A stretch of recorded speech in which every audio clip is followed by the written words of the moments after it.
Hello everyone, thank you for being here. Hope everyone's doing well. Chat's working, perfect. Hey TH, True Crime Analyst, Courtney, Crystal, Matt, Just Joy, hello. Thanks for being here.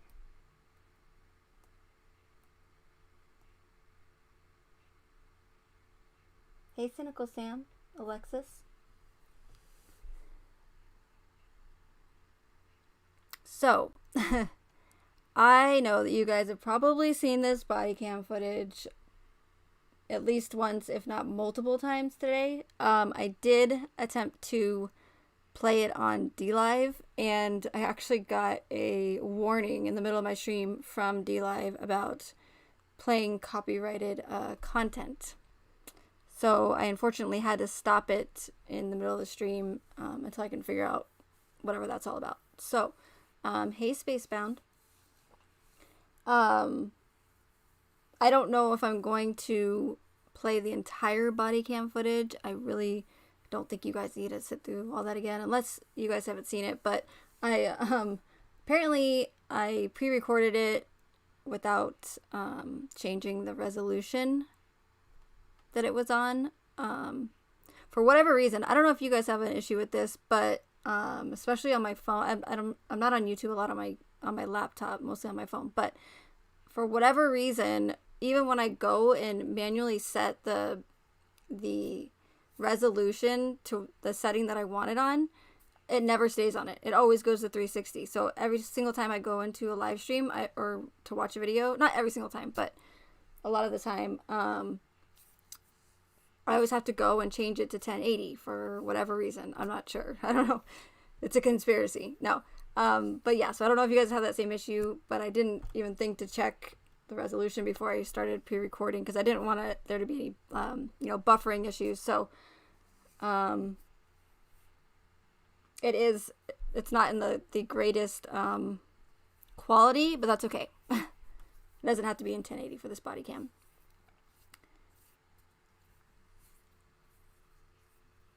Hey Sunshine Joy, Elisa, Bob, thanks for being here everyone. I know I said that already, but I really appreciate it. So yeah, we'll see how it goes. Again, it's a little over an hour long. So maybe we'll take a vote and see if everybody wants to watch it, or if the quality is too poor, maybe we won't, but we'll just play it by ear. You believe it's the music that's copyrighted? What music, Alexis?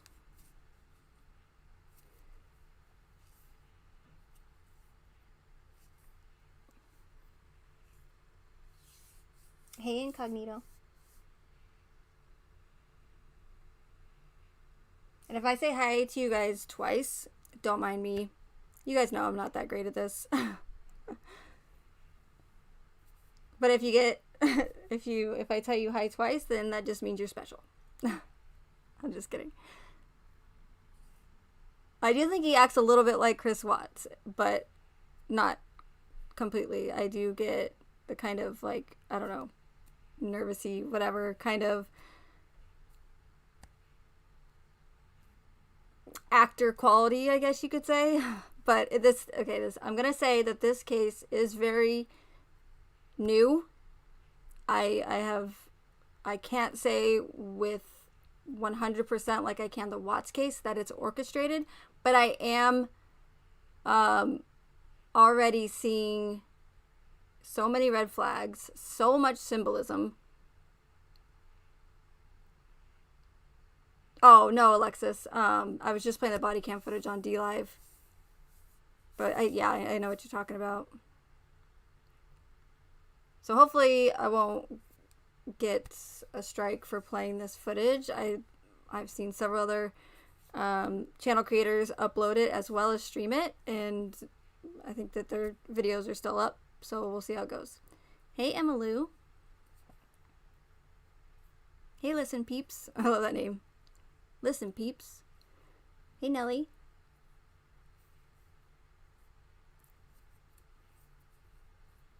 But yeah, so there's yeah, exactly, Cynical Sam. I'm already seeing a bunch of orange too. Um, I'm also just waiting for the Mountain Dew. I don't know what it is with the Mountain Dew. I have my theories on that. If you guys have seen my video as far as like um, the dew that it will not be mentioned on here, but if you guys know what dew is, um, it's not really allowed to be talked about on this platform. Hey, Running Fox, good to see you again. Thanks for being here.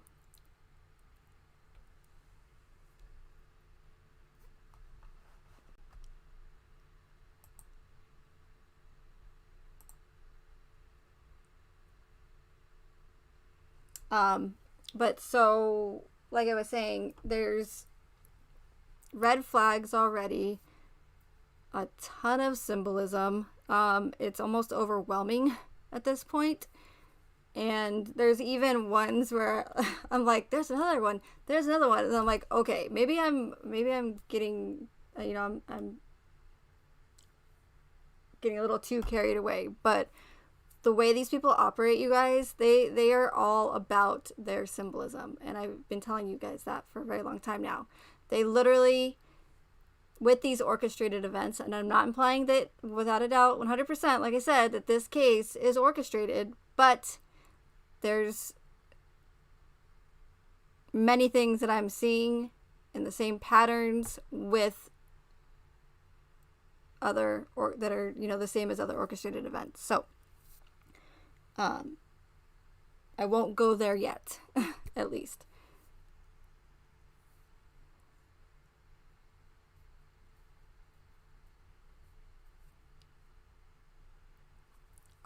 So we're going to play some of this body cam footage. I may or may not, obviously I'll be in the chat, but I may or may not commentate. I probably should, just so that I can avoid those copyright. I don't know if that's going to be like a way around it or not. I could try. Hey, Tumbleweed. Hey, Kels.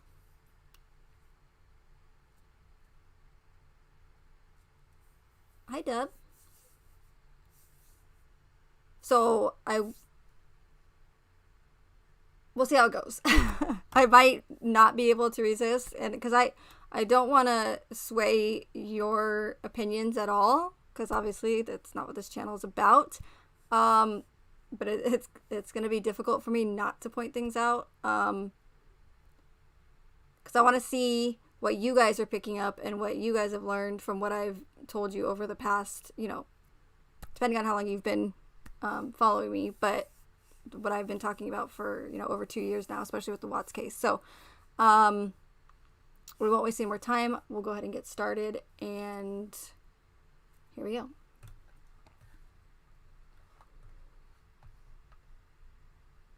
Oh, and I know that the majority of you, in the chat now are pretty much, aware, or I don't like to say woke, but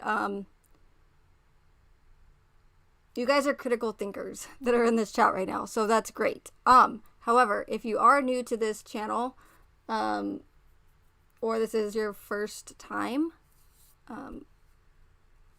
viewing one of my streams, please try to keep an open mind. I'm definitely not trying to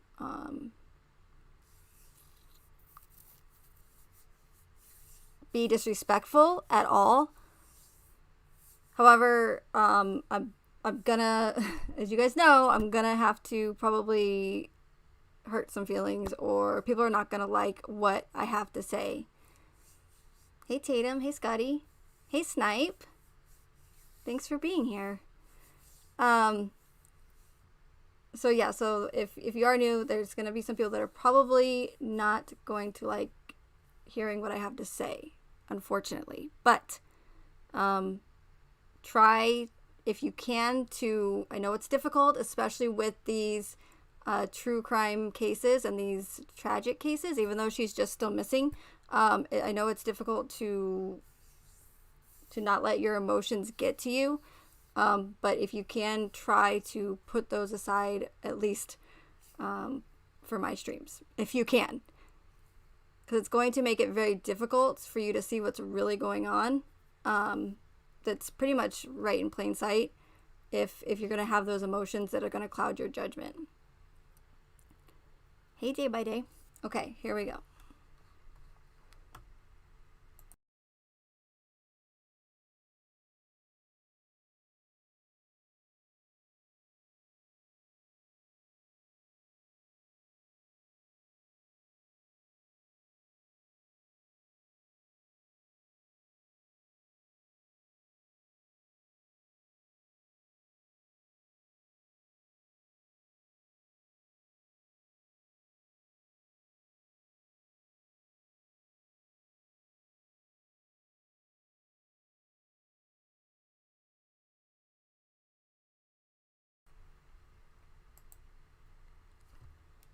Really quick, before I see, I'm terrible at this. Before I start the video, let me just, I sometimes just assume that everybody in the chat is familiar with true crime, since we are in the true crime community. Hey, Mary Rose.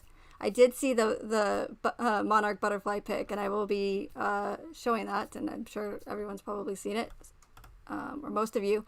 But if you aren't someone that's usually in the true crime community or follows true crime, the case that I'm covering is the Gabrielle Petito case, and she's a 22-year-old that is allegedly missing. Says the official narrative. She was on a road trip with her boyfriend, or fiance I should say, Brian Laundrie, and is now somehow missing. He returned home without her, and here we are. So I just wanted to give that synopsis in case anybody does not follow true crime that's new here. Okay, here we go. Hey, Amanda.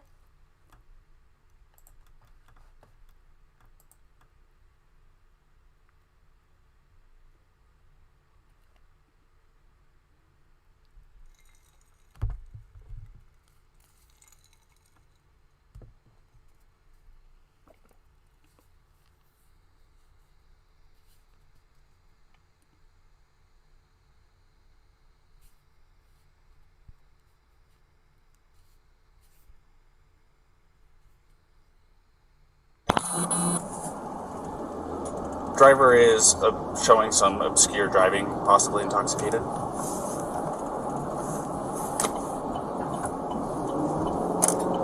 Currently doing 45 miles an hour. Zone through here is 25. Oh! Subject just hit the curb. Correction, speed limit is 15. I'm about 3/4 of a mile into the arches, just before the gate.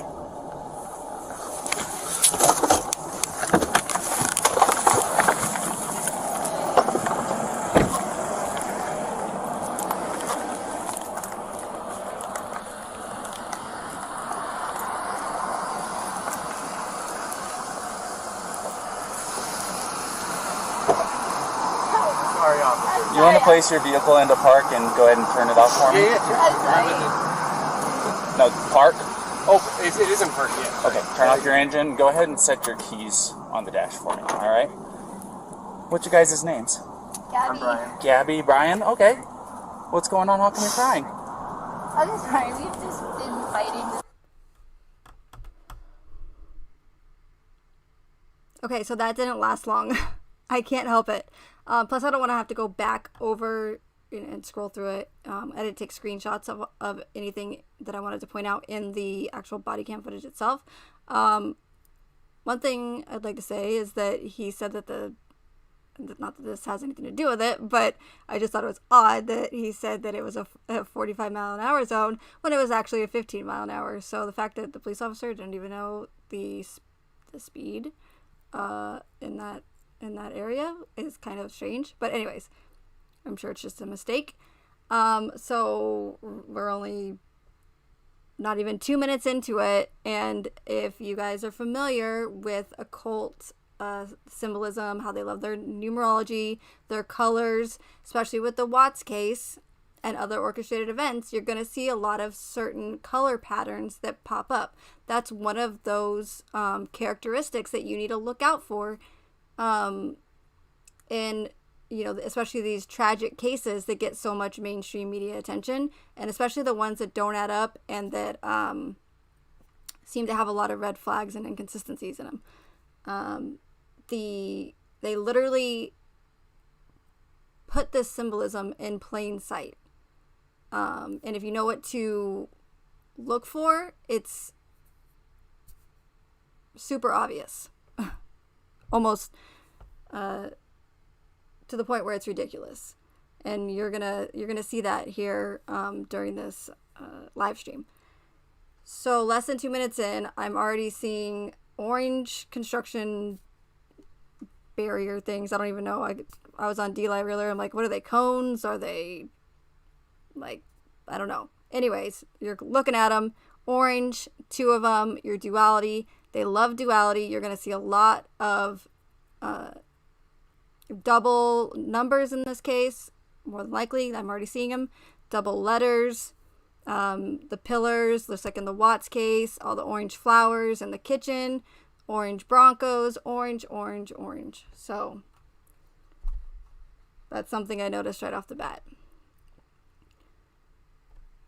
Also, I want to mention that before he got out of his patrol unit, he said that the officer, I don't know his name yet, he was worried that, or it appeared, or he thought that he may be, that Brian, the fiance, Gabrielle's fiance, could be impaired or drinking and driving because he hit the curb.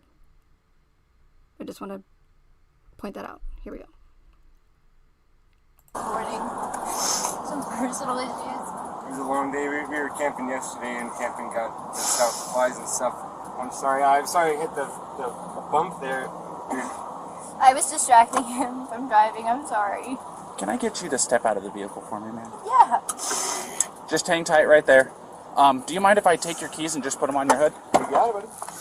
I'm so Thank sorry. you. Oh, no, you're fine.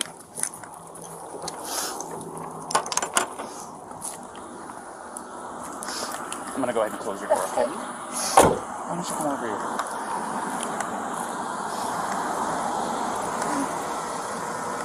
SO229, I have the female that was in the passenger seat separated from the male.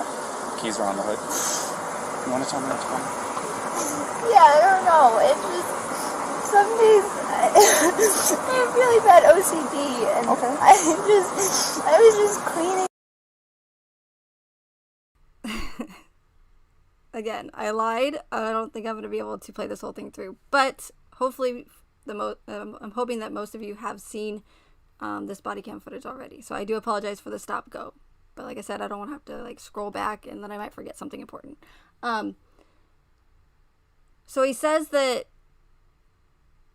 he might be impaired because he hits the curb. So what happened to, I mean, I'm not a police officer. I don't know the protocol, but how did it go from that, like, immediately to taking Gabrielle out of the vehicle and then just completely forgetting about the fact that he could be intoxicated in the vehicle right now and still in the driver's seat? So, again, just wanted to point that out. It's like it almost went straight to the domestic violence thing. I was waiting up back of the van before, and I was apologizing to him and saying, I'm sorry that I'm so mean, because sometimes I have OCD and sometimes I just get... There's another picture, several other pictures of Gabrielle, but this one's, even though the quality's not that great, you can see, I don't know if you can see my pointer, but actually let me turn on my pointer here real quick for you guys.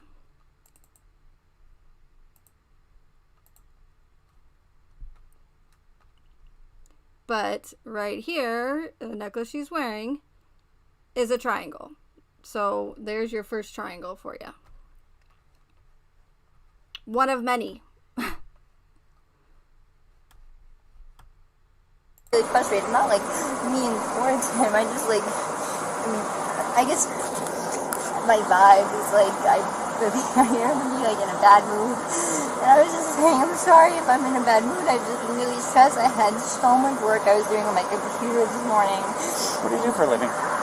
Well, I used to work at an organic juice bar, but I just quit my job.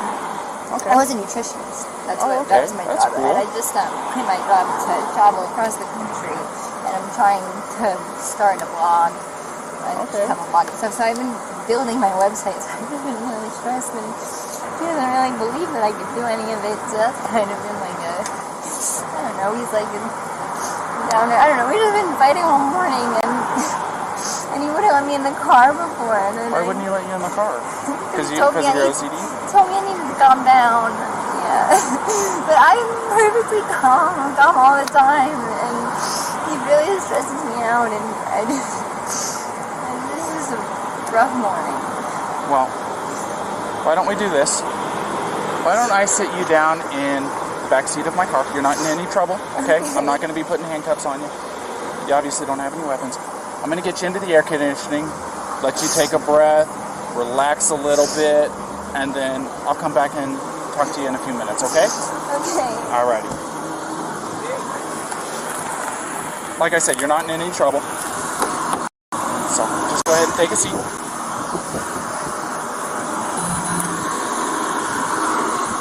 Watch your feet.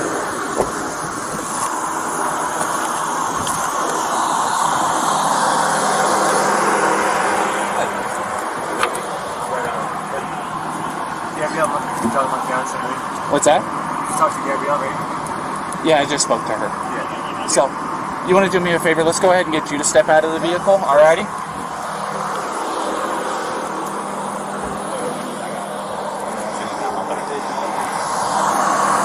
Come on over here. You're not in any trouble right now. So, tell me what's going on. She just gets worked up sometimes, and I try and really distance myself from her, so like I lock the car and I walk away from her. What happened this morning is that she's trying to start up like her own little website blog and everything, so I give her time, and we really had a nice morning, if anything, but she just got worked up because we were trying to get going and get our day going because we want to go like Arches before the stuff every time. Okay. You want to tell me about those scratches on your face? She had her cell phone in her hand, that's why I was pushing her away, because she wanted I locked the keys so I could walk away. I said, let's just take a breather and let's not go anywhere. Let's just calm down for a minute because she was getting a little worked up. And then she had her phone and was trying to get the keys to me, so I got in the way. I was just trying to, I know I shouldn't push, but I was just trying to push her away to go, let's just take a minute, step back and breathe. And she got me with her phone. Can I see your hand?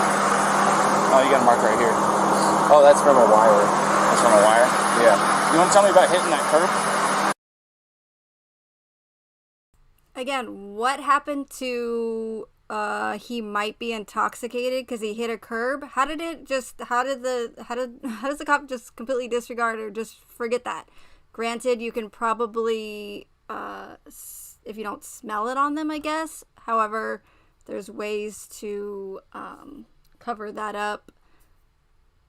So I just find it odd that he would not even try to ask him a little bit more about drinking. I know that he asked them and they say that they're not drinkers, but still, I find that odd, in my opinion.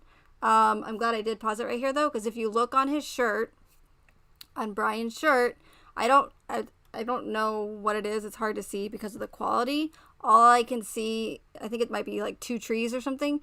Doesn't matter what it is. It's very similar to the Masonic pillars, as well as 2, which is duality.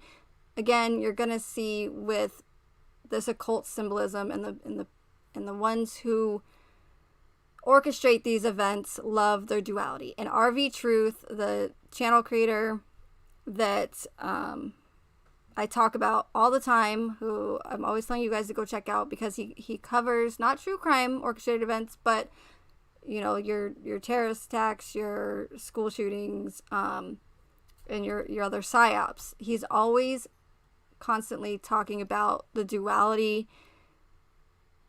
in the numbers, the letters, side by side, whatever.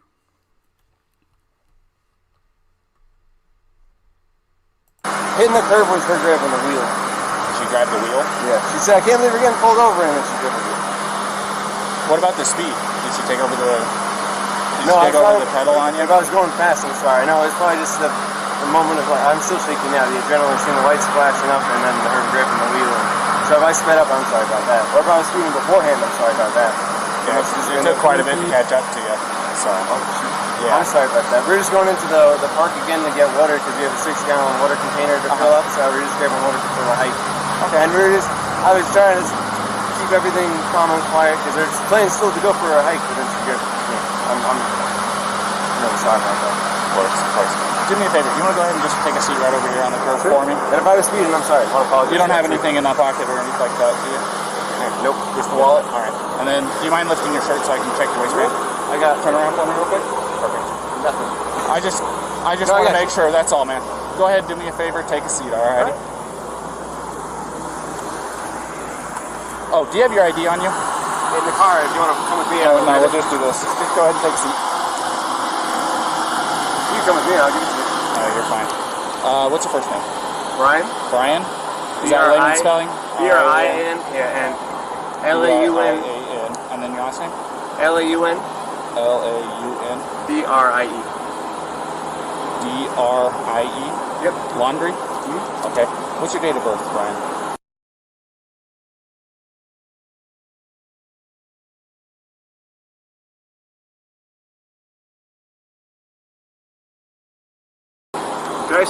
I'll say crisscross applesauce, but can I just sit in the shade because I'm bald? It's okay. I'll give you some shade. Sound good? Alrighty, just hang tight for me. SO229. I need a 29 name and date of birth.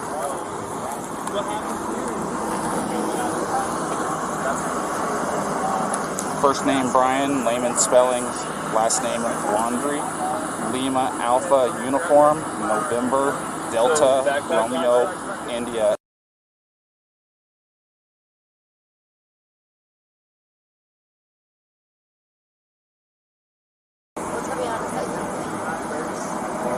Where'd you hit him? Stopped him first? It's on his face? How many times did you stop? Bravo, Romeo, India, Alpha, November. And then what? And his reaction was to do what? It's going to be out of Florida. He just grabbed you? Did he hit you though? I mean, it's okay if you're saying you hit him, but I understand if he hit you, but we want to know the truth if he actually hit you. Because,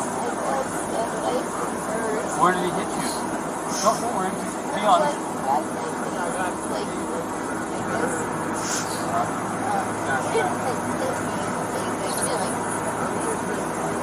Did he slap your face or what?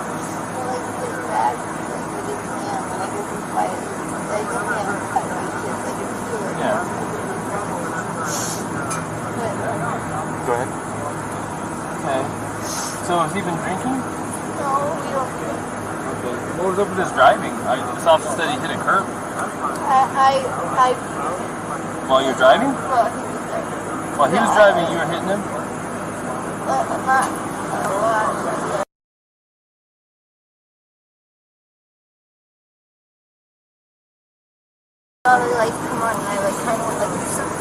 Did you already tell him all this? I didn't get that far into Okay, it. She so was hyperventilating She's a little saying bit. that they don't drink, but at the point when you lit them up, You don't drink or anything. She started hitting him. I was yelling at him, and then when you turned your lights on, I kind of punched his arm like there's a just a that she's saying was why he hit the curb. You said it was Gabby? Yeah. I'm sorry, I remember that name. It was Gabby? Yeah.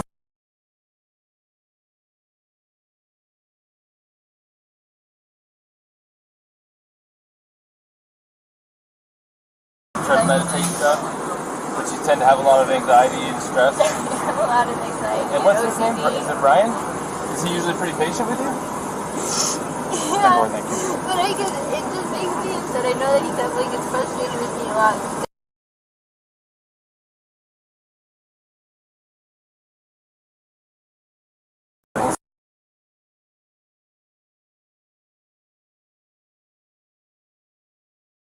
Way of taking my anxiety and bringing it down, but my ex-wife, that's why she's my ex-wife. I'm just trying, I know it's a little personal, but to help you understand. we would feed off each other's anxiety of the spiral. You know what I mean? And it doesn't matter how much I loved her. It may be bad for your soul. Just saying. And I'm not telling you what to do with your life, but if you know you have anxiety, look at the situations you can get in. You know what I mean? And we're not here to be mean to you or anything. Well, you know, there's a first time, and then it usually. We'll go see what Brian's saying, but I think you've heard everything now from.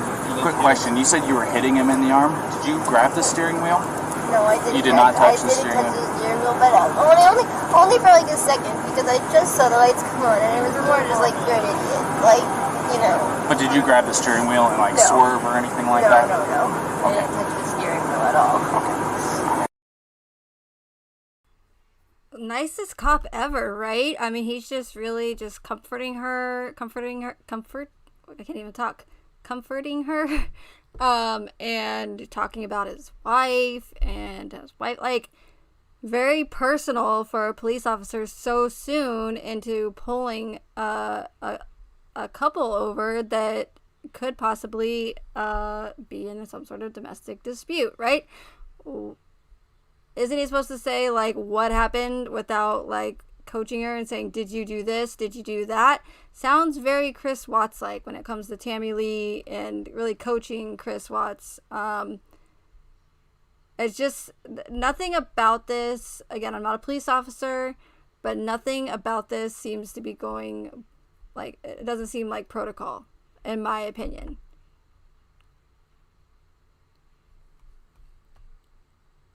I'm going to go ahead and close this door again. Do you have enough air back here, or do you want me to kick it up some more? Do you have any water? I will see if I can find some. Okay, no worries. I have never, maybe it's just the police officers here or law enforcement here, but and maybe this guy's just really super nice. It's possible, you know, not all cops, believe it or not, are jerks. There's a lot of corruption and a lot of corrupt police officers, but I mean, this guy is just like unbelievably nice, right? Especially when, I don't know, I mean, maybe it's hot, whatever, but I've been pulled over multiple times and never once have I been offered, hey, would you like some water or maybe some peanuts, or is the temperature in the room okay in the vehicle? Again, could just be super nice, but just strange to me. I mean, his police unit is not a Holiday Inn, okay? Thank you. You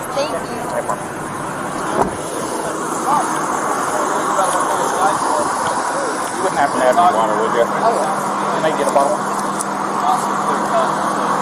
Did you already give a statement for this officer?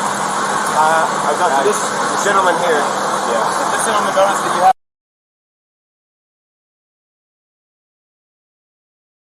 have some water.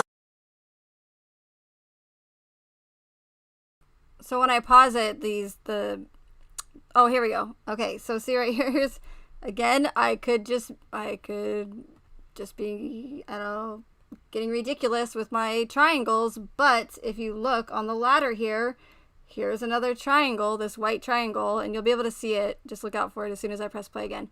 But there's another triangle right there, right in the frame. And she's got some marks on her too. We're just trying to figure out what all happened, and I know you probably already told your story. This officer is probably going to be the one handling the whole case. Do you want to listen to what he has to say, and then you tell him what happened. So if you don't mind, Start at the beginning for me. Start at the beginning. Well, I don't want to go too far back, but we've been in Beyond Land for the past week or so, traveling around, and the flies here are pretty intense. So the flies have definitely been getting to her, and then my feet are dirty and everything. So I think that our little squabble started because we were hanging out at the coffee shop, and when we got back to the van, there was some dirt and stuff in the van, and I moved our food around. It was a little disorganized, so she gets a little. Will you take those? Sorry about that. It's okay. Do you need any water? That's okay. It's hot out here. We were going to get water because we ran out, but it's okay. No, it's alright. I don't like plastic bottles. It's okay. Thank you, though. But we just had a little disagreement there. And the disagreement was just that she was getting a little worked up, and I was saying, "No, it's okay. Thank you so much." Okay, as long as it's cool, that's good. So it was just more disagreement in that I just wanted to. What was the disagreement about? It was. I wouldn't even call it disagreement. It was just that I'm dirty and I can't change being dirty. Like I got dirty feet, I got sand on my flip flops and stuff like that. It was that we were at the coffee shop for so long because we were there from 9 to 3. So I guess there's a few little things, little relationships. I don't know if you're in a relationship, but I'm sure I've been married for over 5 years now. So. There's a lot of little things. I can go. And I get it. We really we weren't physical before the point where I said, all right, let's just take a breather and like walk away for a minute. I'll lock the van up and I'll go for a walk this way, and you can go walk that way in the block. You know, there's that what is it called, Moonflower? Right. Yeah, nice areas. You can go either way. It's all shaded. So let's go for a little walk and breathe and come back. Because we're happy with it. I'm not upset with her. She got worked up and she had her phone in her hand and her keys and everything. And she wanted, not her keys, like her rings. She had her rings, her phone. And I was holding on to the keys because I didn't want to go anywhere. And my big fear is, I don't have my phone. I don't have my phone. So she goes off without me. But I'm on my own. So I was saying, let's just go for a walk. And she was trying to get the keys for me. So I was just going, just wait, back up. And that's when she hit me. And I didn't get, I don't want to push you, but I didn't get overtly physical. I was just trying to keep her away and not get hit. And then I got really loud, and like that's probably fear of losing attention, where I was going, back up, get away, just give me a... Okay, so you said you pushed her to create some distance, obviously, right? What happened after that? What got the scratches on your eye? The phone. The phone? So you pushed her and she hit you? It wasn't like a push and she jumped on me. She was already, I don't want to, she was already swinging and I was multiple a lot of angles, a lot of nails, a lot of rings. Yeah, you got 3 scratches in your neck. You got one on the left side of your nose. You got one in your face here, and you got 4 bleeding over there. So it looks like 2 hands coming in. Do you mind lifting up your right sleeve for me? I'm curious about something. Okay. Yeah, It's a little bit of nails. I suppose fingernails, but Yeah, I'm not complaining. absolutely. I'm not complaining about Is it fingernails. bruised or tender or anything like No. that? Okay. I'm fine, and I love Gabrielle. I hope she doesn't have too many complaints about me. I'm just, I feel bad I think it's so public. I was just trying to be loud to listen. This is, I try to make her calm down and be like, look, everyone's watching. And like, stop this. So what's with all like the lackadaisical like laughter again? It kind of reminds me of the Watts case, where all the interviews, these witnesses or friends or co-workers are being questioned, and the agents or CBI that's interviewing them are laughing while there's supposed to be 4 people missing, or it ended up being at the time 4 people being deceased or murdered. I don't know, again, not a police officer, but this whole like ha ha ha and back and forth, maybe it's just to make him feel comfortable so he opens up. I don't know the tactics. My opinion, it just seems super weird. I've never seen anything like this before. Usually it's like, what happened? They get his side, they get her side, or they get the whatever. If it's doesn't matter, they always get both sides to make sure that one or the other is not lying. But I'm just not seeing that in this body cam footage at all. I'm seeing like friendly conversation almost. And this might be a stretch, but weird how right in the frame is another upside down triangle. And I get it, okay? If you're new to my channel, I swear it might sound crazy, but I'm just pointing out all these triangles. Yes, is a triangle a very common shape that we see all over the place? Of course. But when they're in the frame all the time and over and over and over again, it's like, how many times do they have to keep popping up in this narrative until it doesn't become coincidental anymore? And I'm not sure what this is. I can't really tell because of the quality, but to me it almost looks like a butterfly. If that's another butterfly, I'm out. I'm just kidding. But no, to me it looks like another butterfly or a moth, which is also occultic, which we're going to see more of those later on in the stream. Here we go. Alright, just hang tight for me.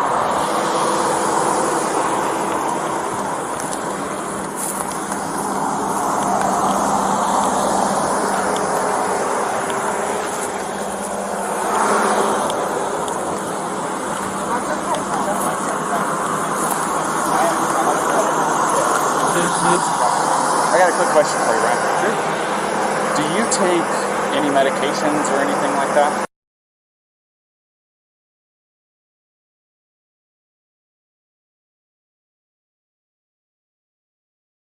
You don't take any medications or anything like that? Okay. Are you normally this kind of like hyper? Do I see my heart rate up whenever the lights flash on? It gets your heart rate up. Do I see my? Trust me, it does me too, and I'm the one that it gets me going a little bit. You probably too, could say, "Hey, buddy," whenever somebody walks up. So, okay. Well, yeah, do you know if she takes any? She's crazy. No, I don't think so. No, none that I know of. All right.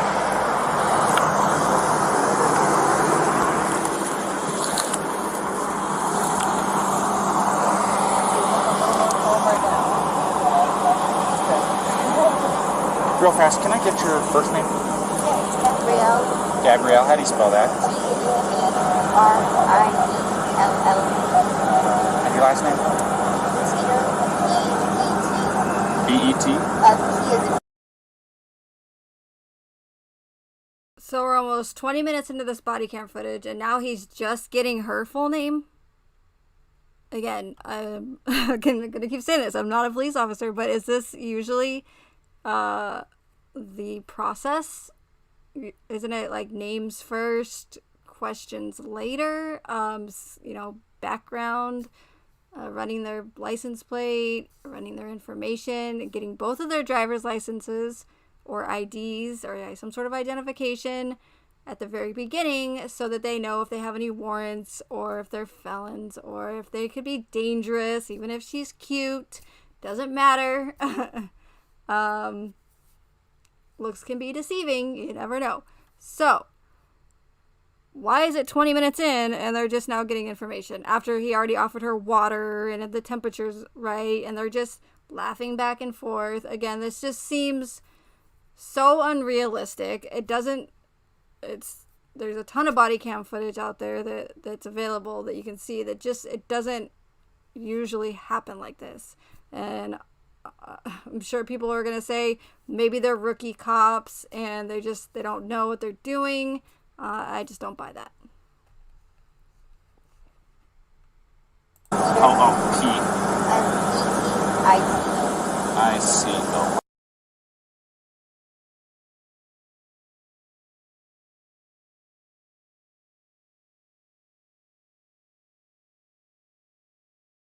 You guys both live in Florida, right?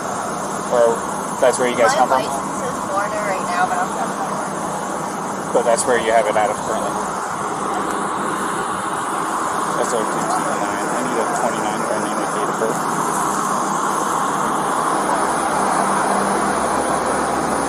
First name, Gabrielle. Golf, Alpha, Bravo, Romeo, India, Echo, Lima, Echo. Last name, Petito. Papa, Echo, Tango, India, Charlie, Oscar.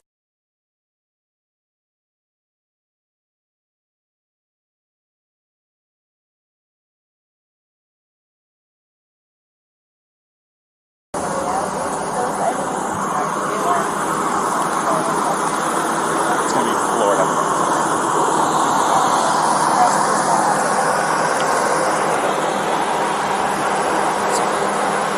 We're just kind of hanging tight for a minute. That's all right. Where does you live? Georgia? Florida. Florida, yeah, was our last address. Still get down there. How long is it on the strip? 4 to 5 months out. You're on 5. What was the determinants? What was the ending of the trip? Moving to a new place? We're going to Portland. So her grandmother's best friend lives in Portland. We stayed in 2 years ago. We did a one cross-country trip, which we loved. We did in Nissan Sentra, like a tiny little car. So I was like, let's do it better. And it's got a big van. Not a big, it's a tiny van compared to all the things. But I said, let's try and do it a little better. And it's been great so far, for sure. But you were going over to Portland, and I don't know if you're probably more familiar with it, but woofing, have you ever heard of that? WWOOFING. It's called, oh, you got it. I'm from California originally. Oh, yeah? So, and part of my job, I dealt with employees that were from all across the United States, and Washington, Oregon, California, Nevada, everything you can think of on your level western. I know most of them. It's worldwide opportunities. I don't understand. What does this have to do with why they were pulled over? What does the small talk have anything to do with why they were pulled over? Can someone please explain this to me?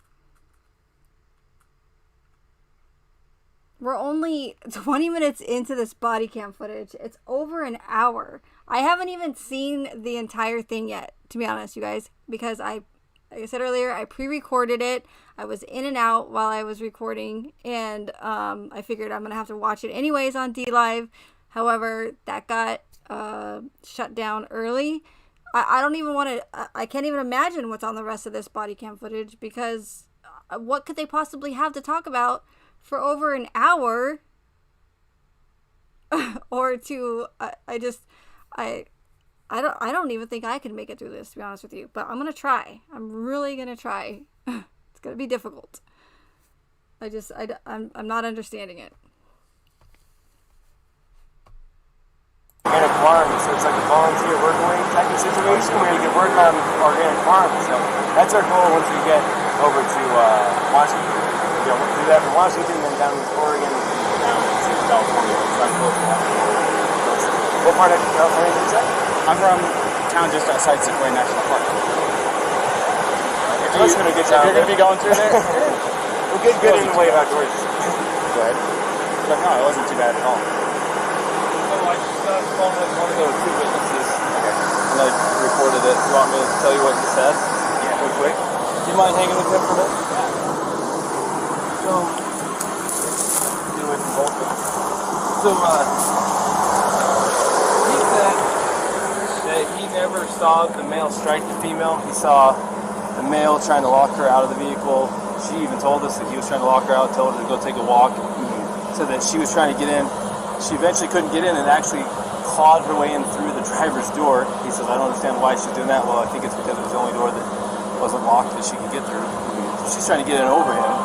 He's trying to disengage from her. I guess he hung her backpack on the back probably so she'd have her shit so that he didn't have to engage with her. Everything she's saying is the same thing. I haven't heard what he said, but if that's what he said, it's also what the witness is saying. The witness says, I never saw him hit her. I saw him shove her, but I couldn't tell if it was an aggression against her or a defense against her as far as her, being the aggressor. So at this point, unless the guy's screaming that he needs to go to jail and did something to this girl, it sounds to me like she is the primary aggressor. Yeah. Now, the problem with her being the primary aggressor is in an instance of domestic assault, be it a male or be it a female, we shall arrest. Now, that doesn't necessarily mean they have to go to jail. We can do a citation if it meets one of three criterion, which one of them is that we can ensure that they're not going to further risk each other's safety. But the problem with that is they live in the same vehicle. That's what I was going to say. The other part of it is there was actually an injury too to the victim, which is him. Right, and I'm getting conflicting stories about why they hit the curb up here. What did he say why he hit the curb? Well, I've watched, this is what I saw first. Saw him cross the double yellow. I was doing 42. What did he tell you why he hit the curb? No, what did he tell you why he hit the curb? No, what did she say? Did she tell you something different? This is what she told me. Look, here's the triangle again, right in the background, upside down. We're going to see another one of those upside down ones later. But, no, what'd she tell you? No, what'd she say? No, what she, like, oh my God. And I don't know what this is on his uniform here, but I'm seeing duality again with these pillars that look just like 9/11. Go figure. Moving on. 2 miles an hour. I was, probably 2 car lengths behind him, tapping my whales at him, trying to get his attention. They knew I was behind him. And then after he crossed the double yellow, he merged over into the right lane, and then out of nowhere, just boom, went and hit the curb. So did he tell you why? He said that she grabbed the wheel and turned it real hard. She said that she was hitting him in the arm.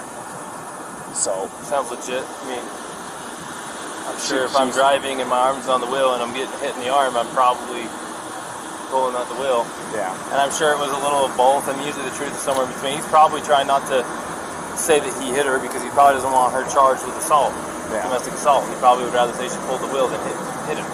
Yeah. You know what I mean? So, fortunately for her, we cannot treat, just because he's bigger and stronger, and even if he's not willing to press charges, we can't treat this differently than if it was a male on female violence. Yeah. And we're going to have to charge her. And we can do a citation if there's some arrangement that can be made to separate them, and then we have to let them know that there's no contact order in effect. Yeah. And we have to let him know the only way to drop it is to go into the police department during business hours and fill out a waiver, which, by the way, what's It's today? too late Thursday? today. So it won't be till tomorrow. I know they're till noon, I think. Yeah. Which I'm sure he's going to want to drop it. Well, the other part of it is they said that they've been on 4 or 5 months that they've been living out of this van together. Well, this is really bad news, so let's talk to him first. This is Brian? Yeah. Did you ask him yet to take pictures of him? Yeah? No, I haven't done any of that yet. Brian, unfortunately in the state of Utah, we don't have discretion on some things. Like, for example, if I pull you over for speeding and I want to give you a warning, I can do that because it's under Class A, it's a Class B or under. If I want to give you warnings for all kinds of stuff, I can. But there's a few things like... Apologies for stopping it again, but I did want to mention or bring to your attention that I found it very interesting that Summer Wells' middle name was or is Utah, and I said if the next true crime case takes place in Utah or has anything associated with Utah, you heard me say it first, because that's what they do. They will literally tell us where they plan to have their next orchestrated event. Like I brought up in my last live stream, you have Las Vegas shooting that was predicted from where the 4 girls that were wearing and I'm gonna find that out for you guys. But prior to Las Vegas shooting, there was another orchestrated event where there were 4 girls wearing Las Vegas t-shirts. Boom, the next one was in Las Vegas. Then you have the chick that was interviewed talking about how the Hispanic woman came into the crowd and started shouting that everyone's gonna die, and her interview went viral, right? It was everywhere. Just right after the Las Vegas shooting happened, and she's wearing a t-shirt that's the Colorado logo or emblem, the Colorado State logo. Next year, because that was in the Las Vegas shooting was 2017. Next year after that, 2018, August 13th, you have the Christopher Watts case. Then you have the El Paso shooting in Texas, which, in my opinion, and many others' opinions, was orchestrated to push fear and gun control. If you're not familiar with the El Paso Walmart shooting, look it up. Again, I try to avoid talking about any sort of school shootings or mass shootings on YouTube, because it's you're walking on eggshells if you do. So I try to avoid that, but it's important to talk about it when I can and point it out, because the truth is in the patterns. It's in the consistency. So again, you have Vegas, Colorado with the Watts case. You have the El Paso shooting, Walmart shooting in 2019. In 2020, the next orchestrated event, in my opinion, I haven't covered it a lot, but it's rather interesting that the Leticia Stout case was in 2020 of August and was in El Paso, Colorado. Now, even though one's in Colorado and one's in Texas, it's still El Paso. They like to tell us where they are going to hit next. I could not make this stuff up if I tried, you guys. I really couldn't. So when I see and you're not always going to be able to predict it. Like Ole Damengard, the conspiracy theorist expert and psyop expert that I talk about all the time, that I've learned so much from, and why I'm able to spot these events for what they really are, because I've learned so much from he's been able to actually predict other orchestrated events before they even happened. More in other countries than in the US. However, he was still able to predict them before happening, because they literally tell us where they're going to hit next. That's what they love to do, besides their symbolism and their little Easter eggs that they love to put in plain sight. Now, with the Watts case, it's a little difficult because Shanann went everywhere. And it's probably going to be difficult with this case if it ends up, in my opinion, being orchestrated, because they were all over the map. So you're not always going to be able to predict it. However, when I see in the Summer Wells case that her middle name is Utah, I'm thinking if the next one is in Utah, I would not be surprised. And I told you guys before, right when I saw that her name, that if the next case, true crime case or tragic event, is in Utah, then you know where you heard it first. That's what I'm talking about by patterns in how they literally put it in plain sight. And I know it's not like, solid on paper evidence, but again, the truth is in the patterns. And I'm more inclined to believe things that keep happening over and over and over again, compared to just believing anything I'm told by the mainstream media and the government and law enforcement and just, what anybody else says.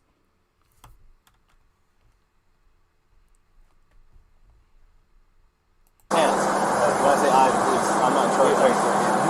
One of the things that the state legislature doesn't give us discretion on is charges when it comes to a domestic assault. And it sounds like you guys are living together, so you meet the statute for domestic partners. And you do have injury, and both an independent witness, probably the next one we're going to talk to as well, which we haven't talked to yet, but the one we did talk to, and your own companion have made it clear that she was the primary aggressor, and that she was striking you and you just received injuries. You haven't admitted to striking her, she has not admitted to striking her, the witness did not see you strike her. So at this point, you're the victim of a domestic assault, that even if you didn't want to pursue this, we don't have a choice.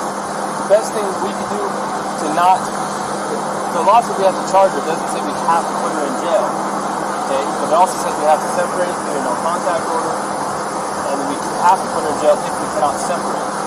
And the little problem here is you guys are out of Florida living in the van together. How are we supposed to separate her? Now, I don't want to take this small 20, what is she? Yes, a 22-year-old blonde hair, life jail. You could definitely defend yourself against, but at the same time, we can't say because you're a male and she's a female, we can't treat this different than if you were the male hitting her. We got to treat it the same. Yeah, no. So she's kind of in a tough spot. So unless you have an idea about how she could not go to jail and be separated, you have friends in town, somewhere she could stay. Tomorrow, if you want to, it's up to you. You can Can I go to jail? You can't because we don't have a charge for you. Now tomorrow, if you wanted to get with her again tomorrow, I'm going to take your break in. if you want to be with her again tomorrow, because it's after 5, so office is closed, so you can go to the police department and fill out a waiver to drop the no contact order so you guys can still be together, which she's going to have a court date online. In a week or two, she's going to have to show up for a court date online and answer. The prosecutor might drop it. She might to pursue it. That's your decision. Anyway, I was going to say, it definitely is. I'm not going to pursue anything. She's my fiance. I love her. What's the problem? I'm sorry that I had to get so public. So I just want to get like the checklist of things I got to do to get rid of it. So there's an online court date. Well, she'll get a paper with a court date. How do I get rid of it? Well, the court date has to be attended in order for them to decide whether they need to continue or drop it. First is just an initial appearance to say, are you who we think you are? Yes. First, do you understand the charges from brought against you? Yes or no? Yes or no, the answer. Do you have an attorney? Yes or no? Do you need one? And then from there, she can ask to speak with the prosecutor. The prosecutor might be contacting you. say, hey man, like, I don't see 110 pounds soaking wet and you're a big strong guy, and we understand you're not even wanting to pursue this because the cops have to follow the statute. How, like, what, in the interest of you, of justice for you, the victim, what do you think? And they can decide to still prosecute it, or they can decide to drop it, or they can decide to give her a plea and make it kind of go away and she behaves somehow. But that still does not eliminate the first court appearance that she has to attend, which thankfully for you guys is going to be online. So you don't have to. So if you're out of town, here's the thing: if you're out of town and she doesn't come into her court appearance online, they can suspend her driver's license, they can issue a warrant for her. So she needs to play ball. Is this usually the protocol for like a domestic dispute or domestic violence? Like, isn't it, do you want to press charges, yes or no? Not like, why is he telling him how the whole system works? Like, these cops are very, very friendly. Again, I don't have anything against that, because usually they're real assholes, right? But it's straight to the point, and they're not here to like tell him how the system works. As far as I know, again, I'm gonna say I'm not a police officer. Maybe it's different depending on what state you're in, or it varies from state to state. However, why are we now almost 30 minutes into this traffic stop? And I don't understand what's going on. I'm not understanding. Does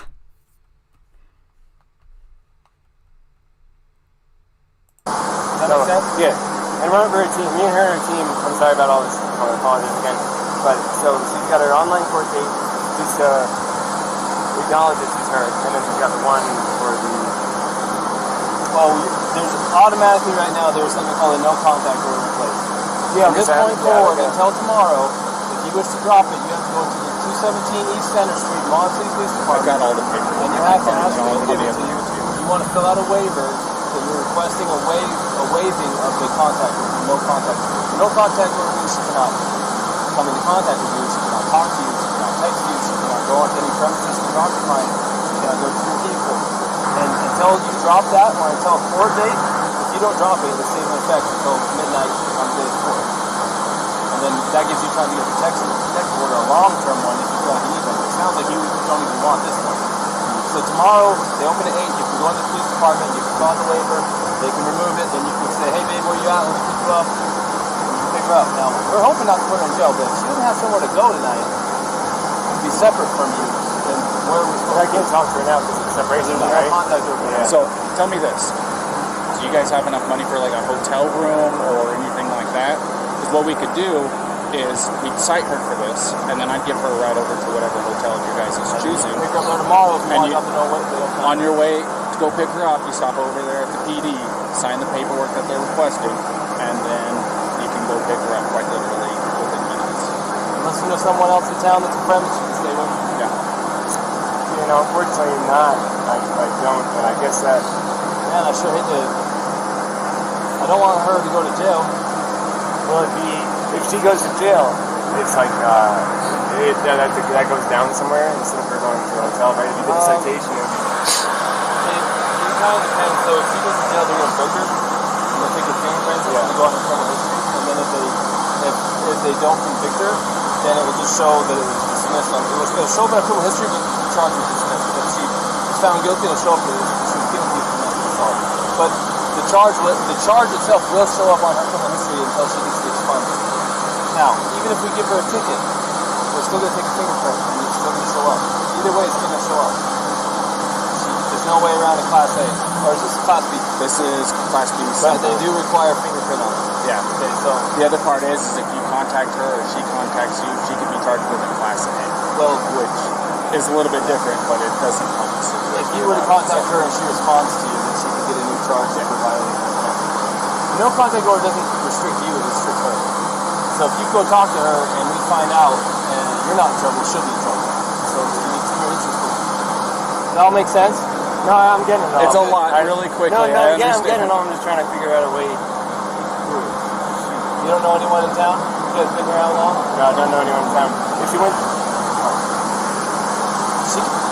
I don't think CCAM will take her if she's the aggressor. No. There's a women's shelter. I'm curious.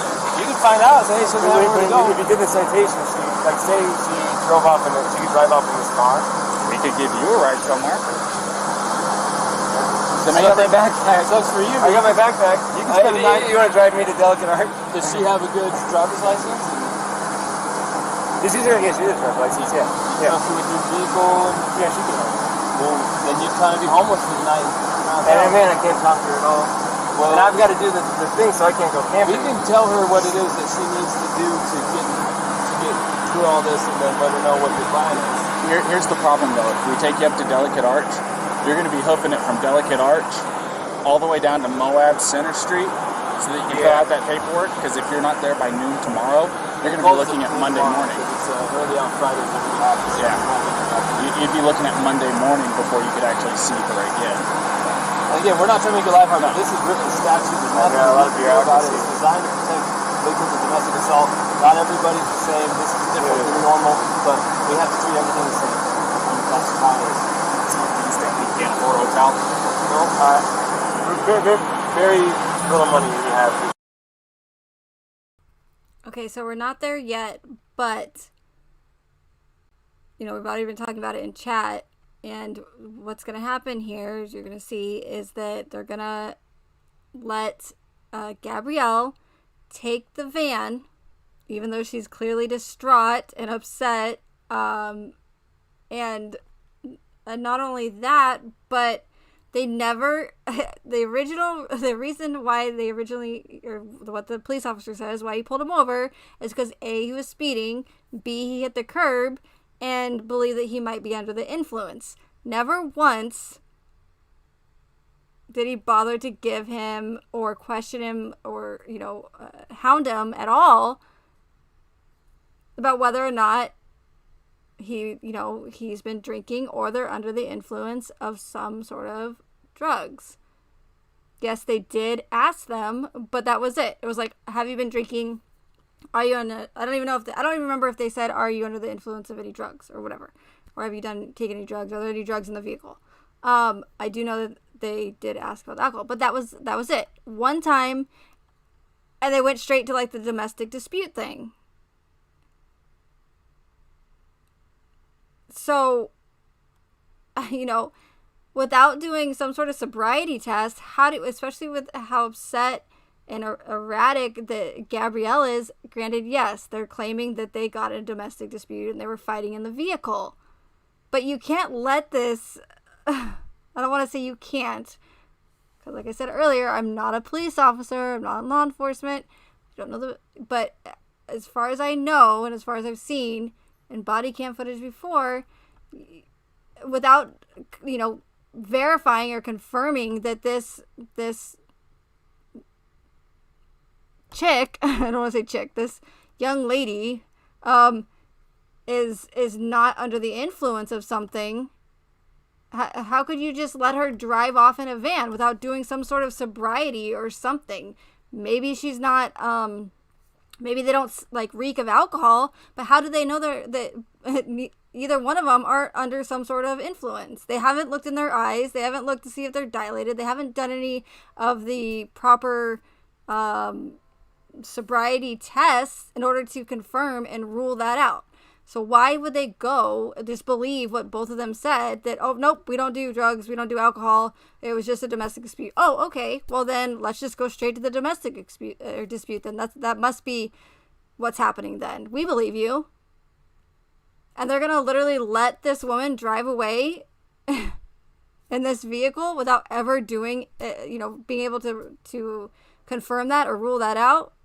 It seems odd to me, in my opinion.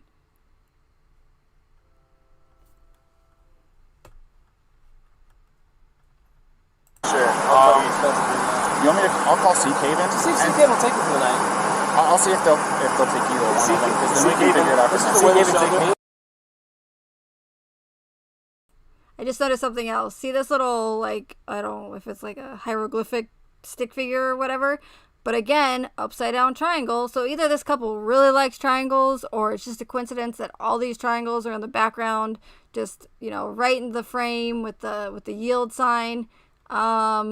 Or maybe I'm just some crazy conspiracy theorist, but there's a hell of a lot of triangles popping up just in this body cam footage, and I'm not even... I hope that you guys aren't tired, because I haven't even started on the amount of symbolism in this case already. It's insane. Actually, CK will take him as a victim of domestic assault. CK will take him, and they will help you tomorrow. And you're like a block and a half away from the PK. Let's see if CK will take him, because they actually put up, they didn't take a guy, but they got a hotel for a guy last time. Yeah, I'll do that. CK might get you a hotel. Now, what she does... I'm happy sleeping outside in a sleeping bag. No, we don't want that. I'm just saying, I think CK will get you a hotel. If you want her to have a van, we don't care. It's up to you. But, that's what you want. I don't know.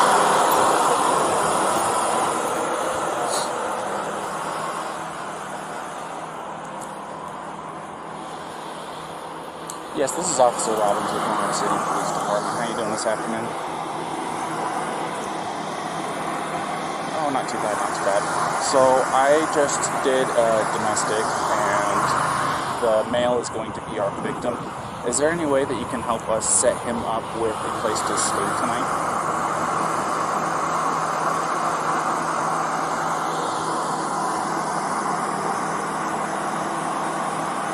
Okay. 1099, yeah.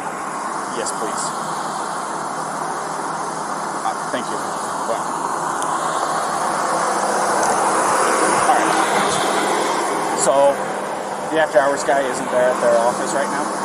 He's gonna run from his house over there, and we're gonna get you all lined up. Don't worry about it, this is the phone call that they wait on. So don't feel like you are making anybody do anything extra on your behalf. So, we're trying to make this as easy as possible. I'm not wanting to take her and book her or anything like that. No, I really, really appreciate it. And I know how rough this stuff can be. Like I said, I've been married for 5.5 years. You know, believe me, if I were to say that me and my wife haven't had our share of spouts, I'd be lying to you. She lives with anxiety. I'm sorry, but we're talking about a potential domestic violence dispute here. What is with the laughter? What is with the small talk? Find out each side of their stories. Figure out who's going to be arrested or what's going to happen if nobody's going to be arrested. Why are we almost 40 minutes into this body cam footage, and what is taking so long?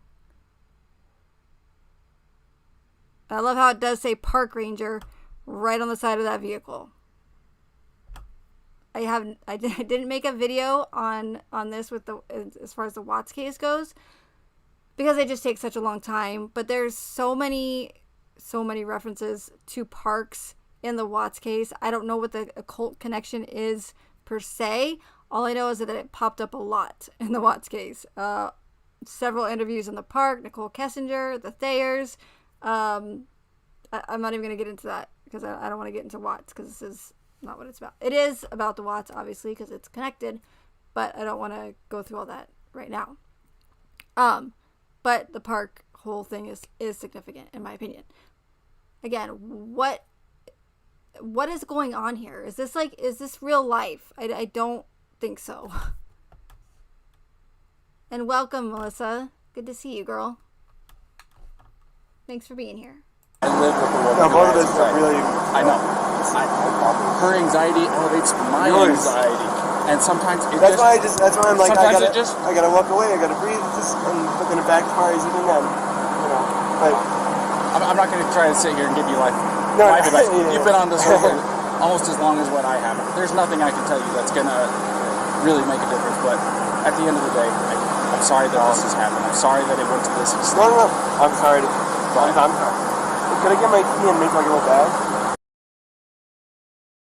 Oh my gosh, I apologize for stopping again, but why is this police officer apologizing to this other? I'm not mind boggled, because I'm not surprised. I'm surprised, but I'm not surprised. It's so ridiculous. Why is he apologizing? Why does he feel the need to apologize to poor, I can't even remember his name right now because it's so ridiculous. Brian. Why is he apologizing to Brian? Either he's a super, super, really, really nice cop and just so caring of others, which we hardly ever see on body cam footage, right? It's almost as if they're, there's a few of you in chat who follow me on DLive and are viewers of Brian Young at High Impact Flicks, and Brian's always playing body cam footage of just how corrupt and the brutality and just how terrible cops are to people. So I'm just getting the sense, and this is just my opinion, but I'm getting the sense that they almost just they're wanting people to trust police officers. Like, look how nice they're being to this couple, right? Trust police officers. Don't trust your fiance, because they could murder you any day. Don't trust your wife, your husband, like Chris Watts, because they could up and murder you any day for no reason, for a mistress that they barely knew. Trust only law enforcement. Trust only the government. Look how nice they're being to this couple in this domestic. Hold on, take two. We're in a movie, anyways. Domestic dispute. They're just being so kind, you know. I mean, isn't it a breath of fresh air? No, to me, this doesn't feel like real life, in my opinion. If you can grab me something? Yeah. Is that alright? Would you mind watching for me? Yeah. Yeah, just if you don't mind doing it from over here, we don't want you to get hit in the road. Okay. So.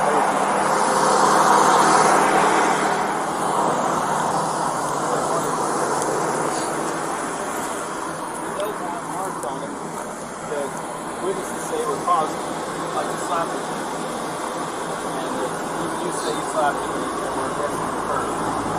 I don't have anyone saying he actually punched you aggressively. It sounds like he was shoving in a manner that was probably more consistent with trying to keep him from over the van or to get space from you, not to slap the same. So, if the tables were turned and he was beating on you and you were shoving him, of course we're going to look at it like, oh, of course he's defending himself to get away from you. So we're kind of looking at the same way with him. So we have to treat both fair, even if he's a bigger male and you're a small female. The law doesn't say, hey, Officer Crown, Officer Robbins, you can treat people different based on gender under the section you can.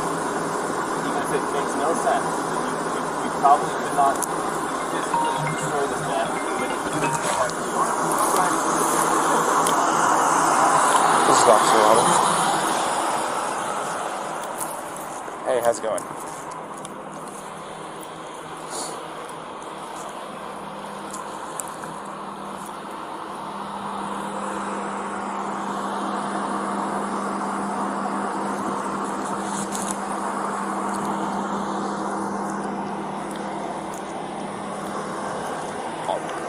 That's fine. I'm still going to be here for a few minutes dealing with this, so we have almost as much time as you need.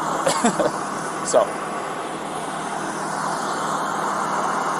his name's going to be Brian, B-R-I-A-N. Last name Laundrie is L-A-U-N-D-R-I-E.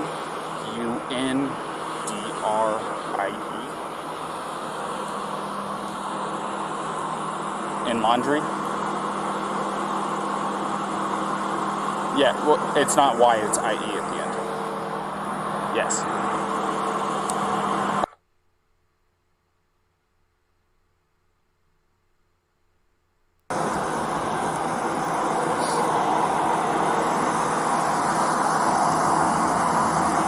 So they were at Moonflower, the organic grocery store down the street from you guys, and they got into a heated argument. Both of them were saying it was over petty stuff. He told her to take a walk so that she could cool off. She refused, broke into the car after he locked her out of it. She started trying to slap and scratch him. He pushed her away. They both got in the vehicle, took off, and I found them out here next to the bushes.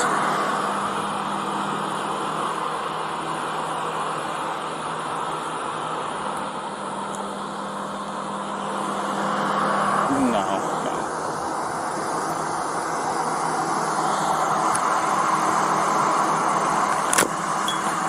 Well, we are charging her with domestic assault. So there's going to be a protection order set in place between the two of them until he's able to get over to the PD tomorrow, because he doesn't want to pursue it, but I don't have a choice in this, as I'm sure you are well aware. So he's going to be wanting to go over to the PD first thing tomorrow morning as they open up to get the protective order removed. But that doesn't fix tonight.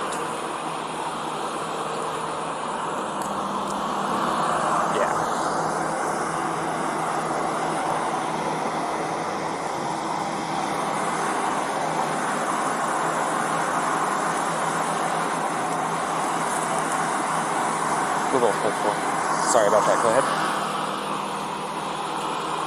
Yes, they both have Florida licenses.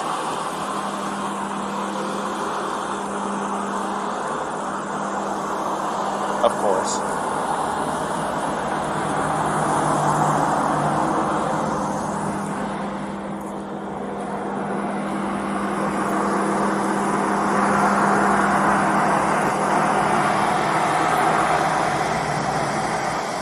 Right. Well, the other part of it is we don't think it's very likely, but with her as the suspect in this, would you be able to put her up for the night?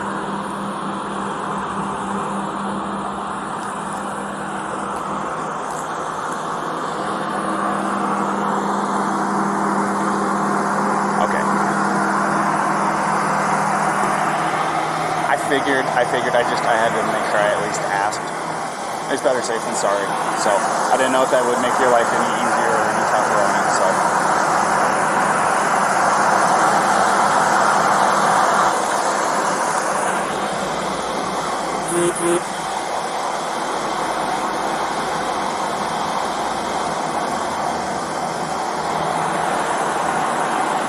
Awesome. And if it's easier for you to just send me a text with a location, that works just as fine too.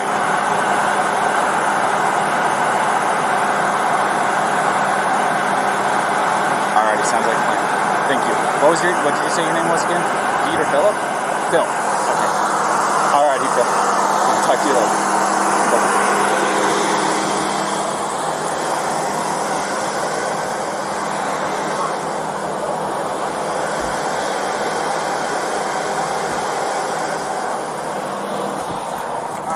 Hey, Brian. Yeah. Can I take 2 minutes of your time real quick back here?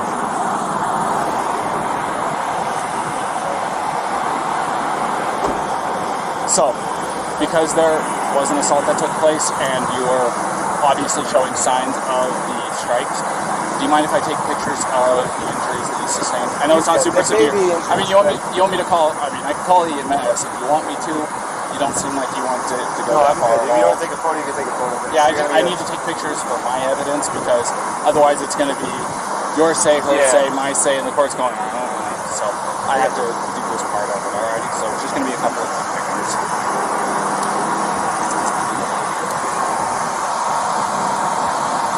Is she okay? Yes. Like your phone, do you know how where it is? Yeah, without going for it, where is it? Just hang it. Go ahead, Paul. Yeah, go ahead and tell me if you don't mind me grabbing it. I can grab it because it's in a spot. Why don't I go with you? Where are we going in the car? Right face. Neck. One of his ring fingers, I think, has got the scratch on it. And then you saw her later. Yeah, I saw the rings. Well, I was trying to build some consistency between the stories. Oh, sure. Alright. And then let me see your hand, because that... Yeah, let me get your hand. That one? That right there? That works.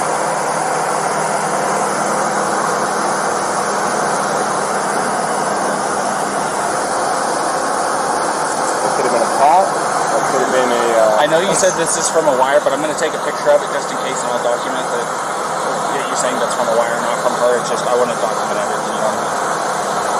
And then your right arm.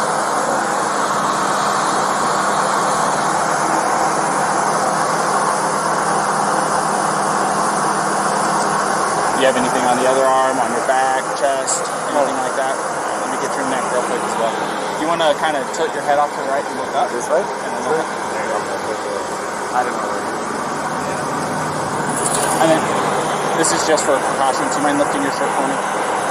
We can go back here if you want some privacy. I want to...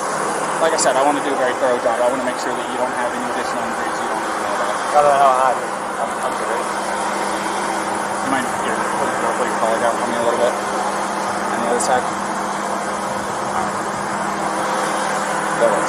So, I talked to my contact over there at ZKB. The people that can help with hotel rooms and stuff like that are out of the office. I'm just playing phone tag with a couple people trying to get it all lined up because certain people have access to the corporate card, he doesn't. So, we're trying to get everything lined up. This is going to take us a few minutes to get that lined up, get her cited and stuff like that. Like I said, we're going to be handing her a piece of paper that has some of its dates, stuff like that, and she'll be able to give you all that information once you drop her out. Okay? So, you want to hang tight? Well, yeah. You want to go ahead and finish getting your stuff with this fine gentleman here? She's got herself out. She's calling her parents just to feel better. She doesn't want to not be with him tonight.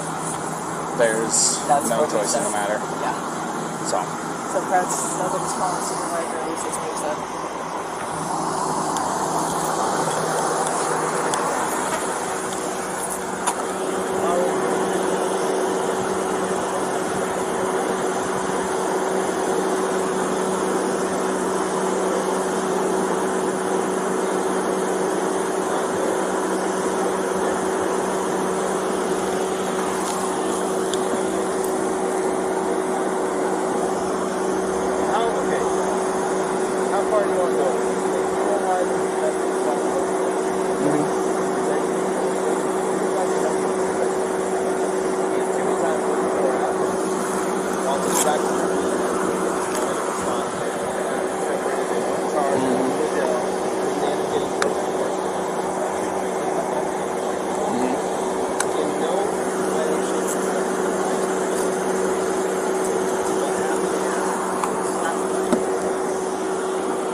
right.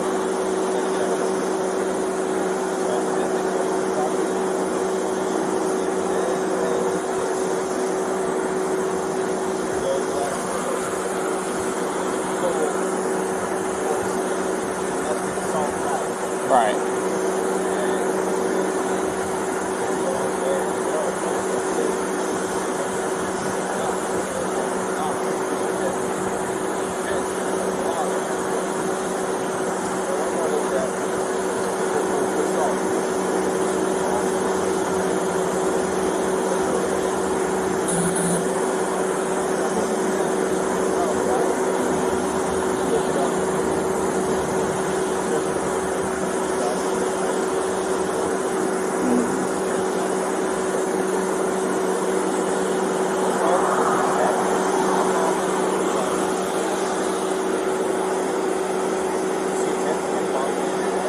She went to smack him.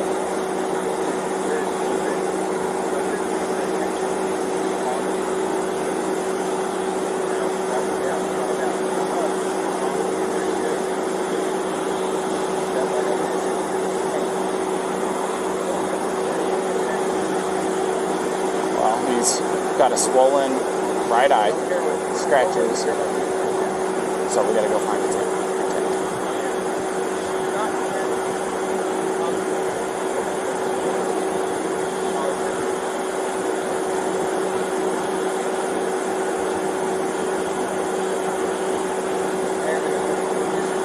Was it intent and attempt, or intent or attempt? Sure. My attempt to get basketball.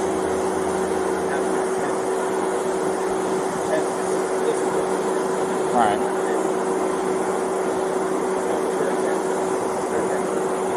You go ask her what her intention is. She says,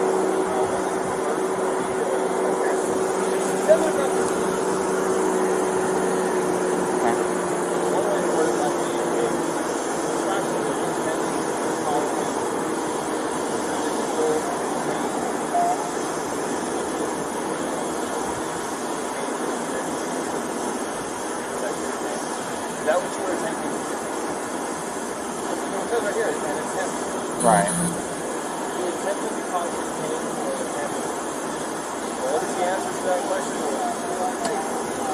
But the only way you know what her what she was attempting to do is by asking her. Right.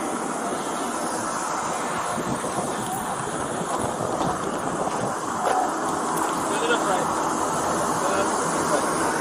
I thought this was last one we had that way. Gabby, this is a very, very important question. How you answer this question is going to determine what happens next. But the only person who can answer this question is you.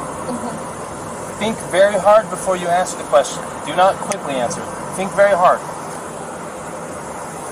When you slapped him those times, were you attempting to cause him physical pain or physical impairment? Was that what you were attempting to do to him? No. What were you attempting to do? What was the reason behind the slapping and stuff? What was it you were attempting to accomplish by slapping? I was trying to get him to stop telling me to calm down. Well, it doesn't sound to me like she attempted to injure him. It's your call. This is 100% your call. I support you either way. I'll let you get back to your parents, okay?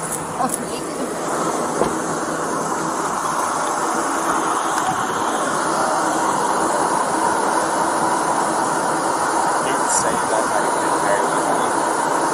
She openly admitted to me earlier that she was striking him in the arm. Or he said that she was striking him in the arm. He said she was, and that's what caused him to hit the curb. She said that she got hurt. I might have this too myself, probably. No, she said that too, that she started distracting him by hitting him, and that he probably looked at her, and that's why the mark found when he said, and she said it was her fault because she was distracting him by hitting him. But she said she didn't try to hurt him, it wasn't malicious, she thought that he wasn't listening to her. So assault is an attempt with unlawful force or violence to do bodily injury to another. The code for bodily injury, the definition says, bodily injury is infliction of pain or physical impairment or illness. So you can go. Now I'm recording, and society and the judges and everyone can judge me for this. I am looking at a 110-pound female and her fiance who have no means to be separated. He doesn't want to pursue it. She's not a threat to him, more than slight abrasions from her fingernails. I don't care if we use the actual letter of the law to not charge, but Well, then we should just, he feels like that, she's only 111 pounds and his hands are up and he feels like that, that it's pretty much up to them what they want to do. This totally reminds me of the body cam footage in the Watts case where Officer Perez meets Officer Palencia at the, forensic laboratory with the dirt from Survey 319 and Shanann's clothing, and he calls up Baumhover and says, "What do you want me to do with the dirt?" And Baumhover says, if you listen closely with headphones and you turn it up, I don't know, either brush it on the ground or brush it into the trash can. What? Wait, what do you mean, Baumhover? Isn't the dirt kind of important as far as evidence goes in a quadruple homicide case? And now this guy thinks, this officer's just like, hey, this is what I think should happen. We could, go by the books, or we could, it's pretty much up to us what we want to decide to do. So let's all gather, talk about it. Let's bring the female officer over. Let's give her a summary on everything that happened, and then who knows? We still have almost 30 minutes left of this body cam footage, you guys. So there could be another officer that comes, shows up, and then they'll huddle together again, and then they'll all, they'll give them the update or the summary of what happened, and then they'll ask, hey, what do you want to do? What do you think we should? It's like not real life. It's so ridiculous. It really is. What are we, why am I wasting my time and your time 50 minutes now into this body cam footage? What is going on? Can someone please explain to me what is going on with all this? Because I have no idea. I don't even think they know what's going on.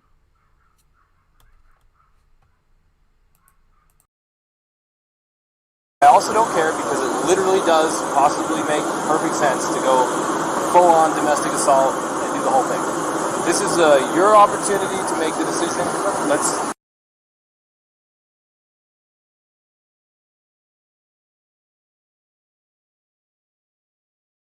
And why does the sound always cut out? And what's that officer talking to him about? Is he wearing a hat now? What's going on? Was he wearing a hat before? I don't even remember. I don't know what's going on. Again, I don't think they know what's going on. But we're going to find out what's going to happen. If you haven't seen this already. Some of you have. But let's go ahead and watch. Let's see what conclusion they come to. Because they're all going to put their heads together. And they're going to figure it out. Apparently.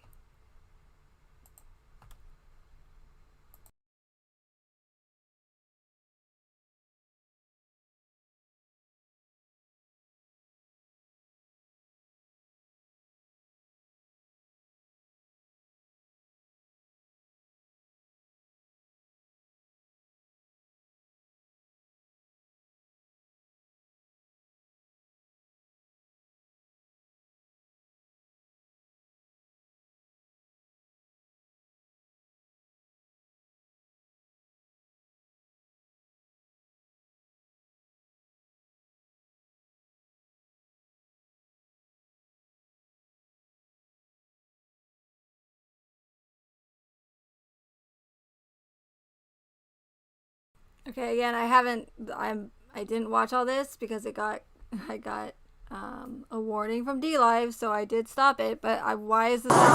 Oh, there we go.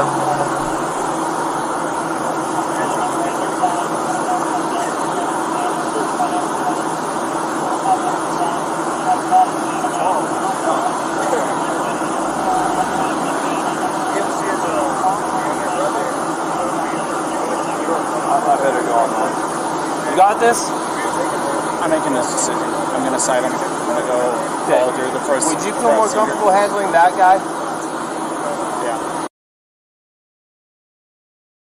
All right, guys. And I'm not trying to make fun, or maybe I am, but he's like, all right, guys, I was one of the officers first on the scene. I'm going to go ahead and I'm going to make the decision. Because nobody else is making a decision, so I'm going to go ahead and do it. I think that I should make the decision. Here we go. Go handle that guy. Go handle that guy. Okay. If you're more comfortable. Well, it's 6 one way, half dozen the other. It's up to you. I mean, it's a headache whether I go left or it's a headache. I mean, unless you're more comfortable. Are you more comfortable making the decision? Because, I mean, I have no problem making the decision whether or not we go ahead with domestic violence charges. So you let me know. No, you tell me. Okay, I'll do it. No. Okay, let's find out. Look, another option is to not charge them but separate them for the night. If they find themselves together again, what is it to you? You separated them. You provided for his safety. If he doesn't have enough sense to stay away and you got him separated, it's on him. We can't babysit him all night. You can separate him and say, don't let it go off till tomorrow. If they don't let it go off and we hear about it, we'll hear about it. They're camping in the park tonight, we'll let you know. And if there's some fighting going on, you already was Mr. Nice Guy. You already gave him a chance. What you can't do, by law, is separate someone and say, if we hear from you again, we're going to arrest one of you. Because then if one of them really needs help, they may not call police and get help. The law says you cannot, literally, you may not say, we get more problems with you guys tonight. One of you is going to jail. You can't threaten like that. Right. It's true because if it stops, you want to call the police to get help. Does that make sense? Right. So go full or nothing or in between and separate them and kind of give them the nod, the wink, like, hey, just stay separated. It's up to you. I'm going to go handle that. You got very capable help with you here, and I trust you.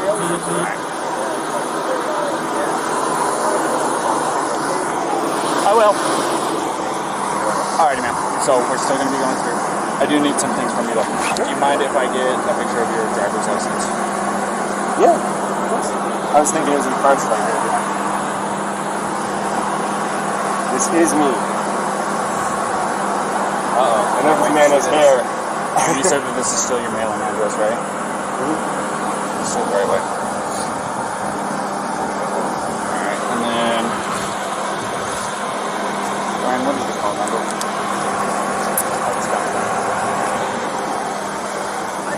Thank you guys for helping us. Oh yeah, no problem. Have a good day. My phone number? Yeah.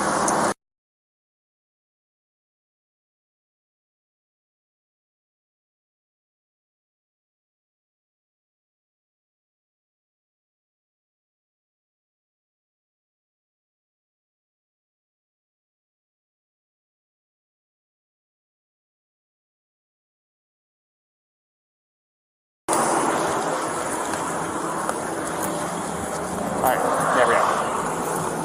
Can I get your phone number?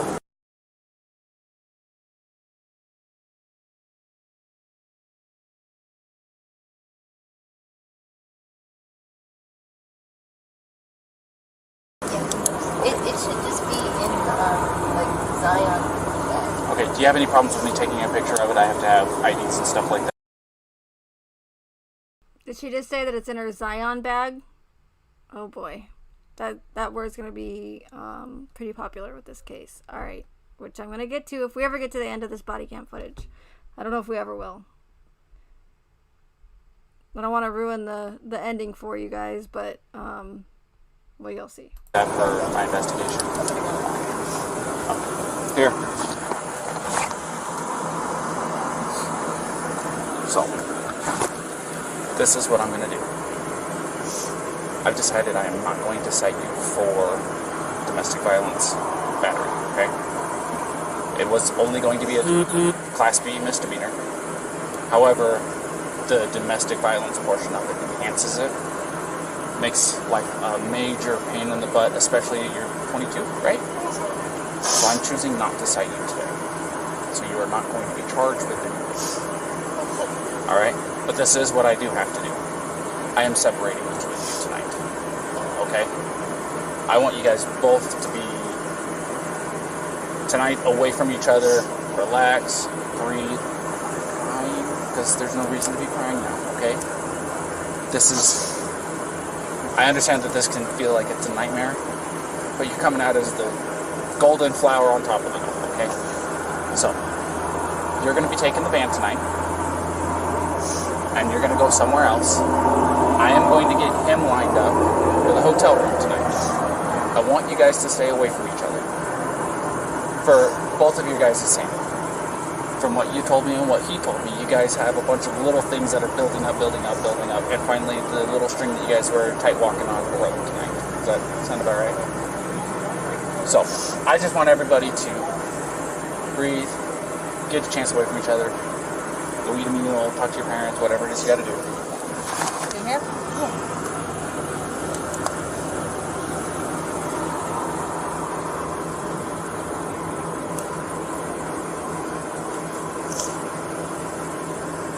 Just told me so.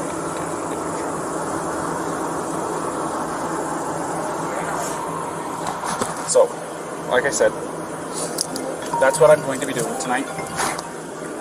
Hold on. This is Officer Robbins. Oh.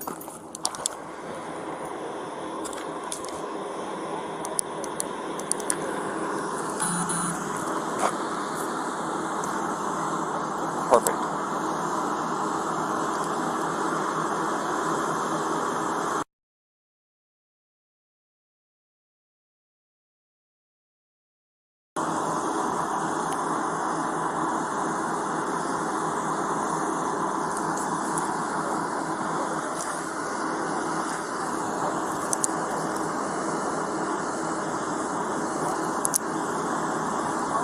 Awesome. Thank you, Phil. Is this your cell phone that I called?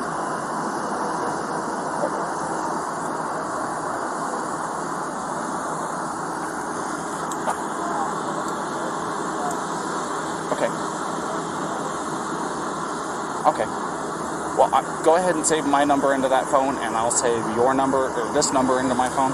That way I can contact the on-duty after-hours person. So, because I literally had to Google it. So, perfect. Thank you, Phil. I appreciate your time.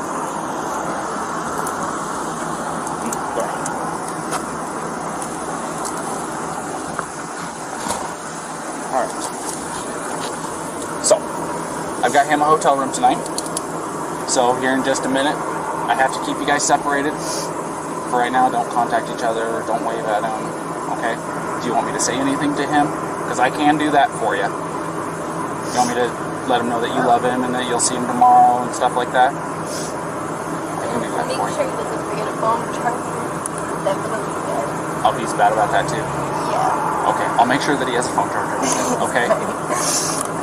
And if I have anything else, please keep your cell phone on so I can call you if I have any questions. Alright? Okay. Alright, so just kind of sit tight for me real fast and I'm not going to talk to Brian.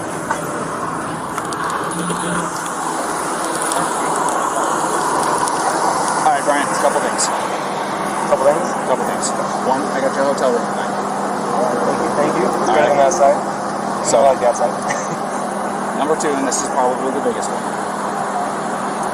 She claims that she did not have intent to hurt you when she was slapping at you. So technically speaking, it does not fit the letter of the code. So I am not going to be charging her with DV. Domestic violence. Exactly. So this is what I am going to do, however.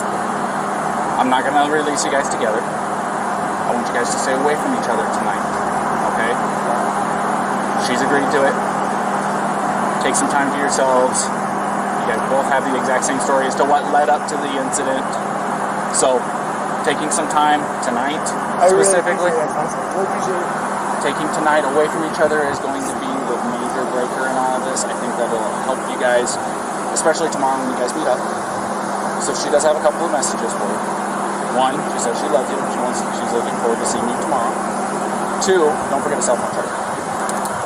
Yeah, good. He watched me fumble around the entire 3 laps around the car to find one. Yeah, find one? Find one. Okay. The other thing is I don't want you guys to contact each other. No, Okay, unless world when shattering he said news. that she gonna text me or whatever, I was gonna send her a message that said, please don't message me because I love you. But yeah, But tonight, don't do anything. Yeah. And I'm with she's passing on her love and saying goodnight and stuff like that. All that and stuff that I do to my wife too. Okay, so I appreciate it coming from you. just so don't. Just try to not contact each other unless, like I said, earth shattering, something happens, you guys have to jump in the car right now and drive back to Florida because something happened to parents. That kind of circumstance. Yeah, you go. Exactly. Other than that, just go have a meal by yourself, catch your breath. You're going to be in a hotel room, watch some TV. It's probably been a few months since you actually got to sit down, relax, in some air conditioning, and watch TV. So take some time for you guys to Yeah, take a shower, man. You got to change your clothes. You got some Tonys in there, right? All right, good. Because they're going to have everything that you need to shampoo, conditioner, all that good stuff. All right. Her main concern is make sure that you have a cell phone charger so you guys can get tomorrow. Okay? I really appreciate So, I am going to walk her over here to the car. Okay? And if you'll just go stand over here in front of his pickup real quick, we'll get her out of here and I'll be right over here. Alrighty? You give her my key. Absolutely.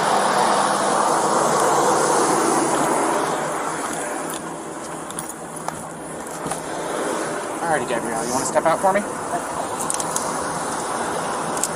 As you can see, I have keys in my hand, which is good news, okay?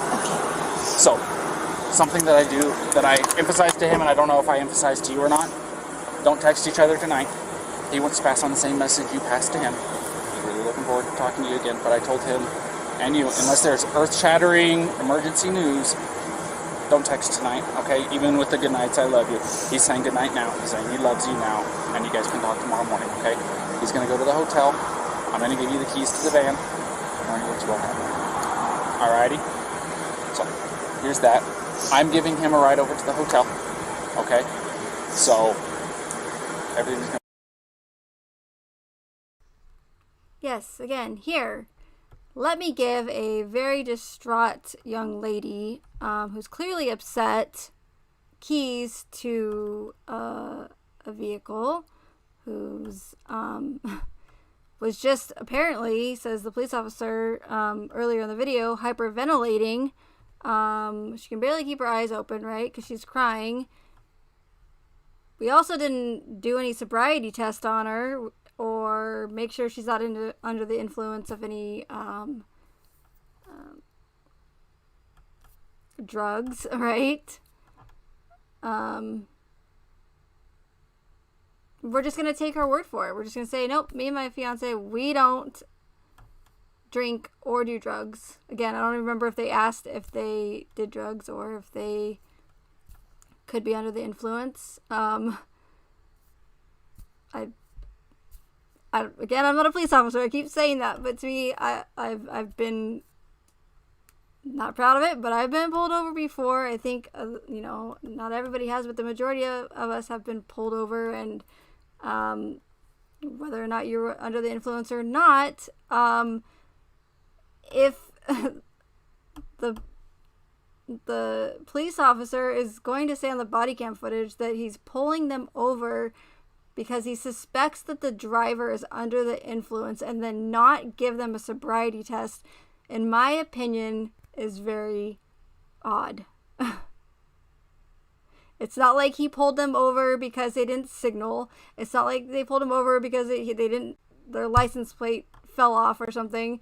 It's not like whatever, right? I mean, we clearly see on the body cam footage, and he tells this dispatch or whoever he's talking to on the other end, that he suspects that the driver may be under the influence of something, but yet fails to ever give them any sort of sobriety test or even question them past, are you under the influence of any alcohol, or have you been drinking, or do you drink? Actually, he doesn't even say have you been. He says, do you guys drink alcohol? They said, no, we don't drink. We don't do drugs. Okay, well then we're just going to go straight to the domestic dispute or domestic violence theory here, or story, right? I mean, how do you just completely skip over that? It's like, oh yeah, this is what happened. We were arguing. I grabbed onto the wheel, and that's why he hit the curb. Oh, okay. Well, that makes perfect sense then. That explains everything. Why this guy hit the curb then. So clearly, he's not intoxicated or under the influence of drugs, right? I mean, it's not real life. But the majority of people, and I don't care if he's just a park ranger. There's obviously other, law enforcement agents that have showed up. Are they all park rangers? Where's their sergeant? Where's the closest law enforcement unit or whatever, or officer that knows how to give or deal? I mean, I can't imagine. I don't know. Again, it just doesn't seem like real life. I could sit here and talk about it for the next 5 minutes or more. But I'm sorry. It just, and I do try to go into these cases with an unbiased opinion, but it's very, very difficult when right off the bat, I see these same characteristics and these same inconsistencies and red flags, just like in all the other ones. It's very, very hard to go into it without a biased opinion. But that's why I said at the beginning of this live stream, it's way too early on for me to say without a doubt that it's orchestrated. I would never do that. I obviously would have to see how this unfolds, but I did want to cover it before it got, if it does, gets too much of like craziness and a circus, because that's what happened with the Wells case. I didn't follow it enough or soon enough before it got into a complete circus, so I don't even want to go there with the Wells case, because I'm already convinced, to be honest with you, that case is a huge distraction. It's anyways, I'm not going to get into it because we're not talking Wells, we're talking Gabrielle. Let's continue. Be okay. Will it be a far drive for me to get him in the morning? I'm just curious. I'm not going to tell you where he's going to be at tonight. Like I said, I want you guys to be separated. But I can tell you this. I just don't usually drive the van, so I just want to make sure it's not far away. No. It's okay. It's basically from here to Moonflower. Okay. Okay? It's not far at all. So, let's get you in the van. Let's get you on your way, alrighty? Do you want that Gatorade, by the way? Thank you. You got enough water?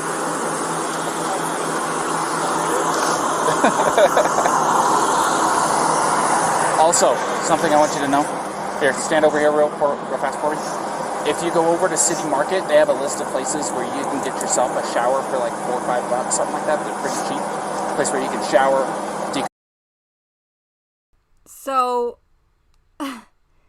Brian Laundrie, the fiance, he gets put up in they don't say where, but he gets put into a hotel, and poor, I mean, obviously distraught, upset, I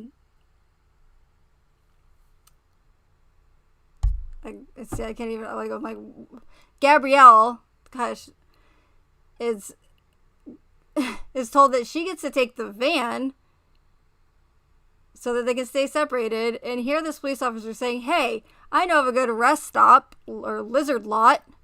Okay, maybe not lizard lot. I just like that saying. That's funny. Lizard lot. Here's a nice rest stop, or I guess not nice, but here's the one that's nearby that only costs you $4 or $5 to take a shower. It gets better. It gets better. But why does he get to stay in a hotel room and she gets to stay in the van? Why? Because she admitted to being the one who was the one that scratched him or escalated the argument. I'm trying to process this. I'm trying to. I don't know what's going on. Does anybody know what's going on?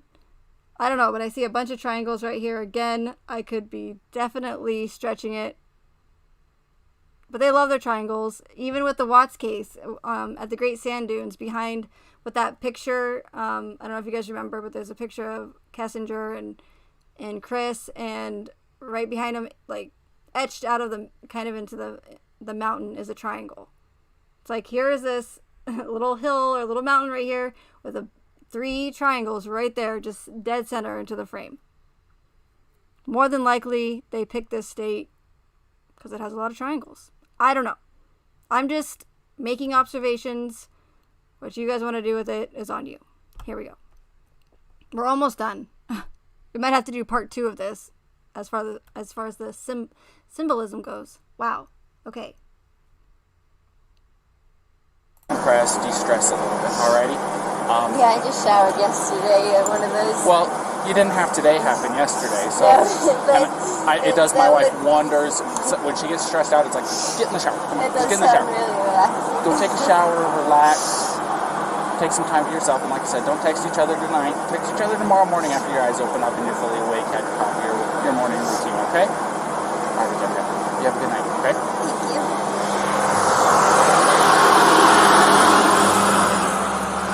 All right. I got to the ladder, I get the bottom of it, and it's just the rattle of the rattlesnake. It's just a contact. So, You ready for a ride?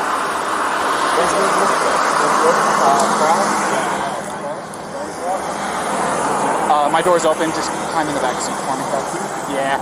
You can put your backpack back there too. Thank you. I appreciate it. Sorry about that approach. I don't know what the hell I was doing. It's all right. It was an interesting pull-in. So. Thanks again. Daniel, by the way, if I didn't formally introduce myself, I'm Daniel. I'm 2C9. So if you hear that, you know who you're talking to. Ryan. See, I hear you guys all the time. This is too much. So. What's your first name?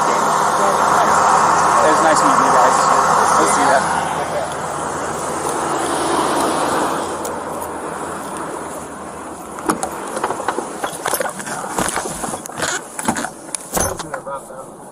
What's that? You was in a rough dummy.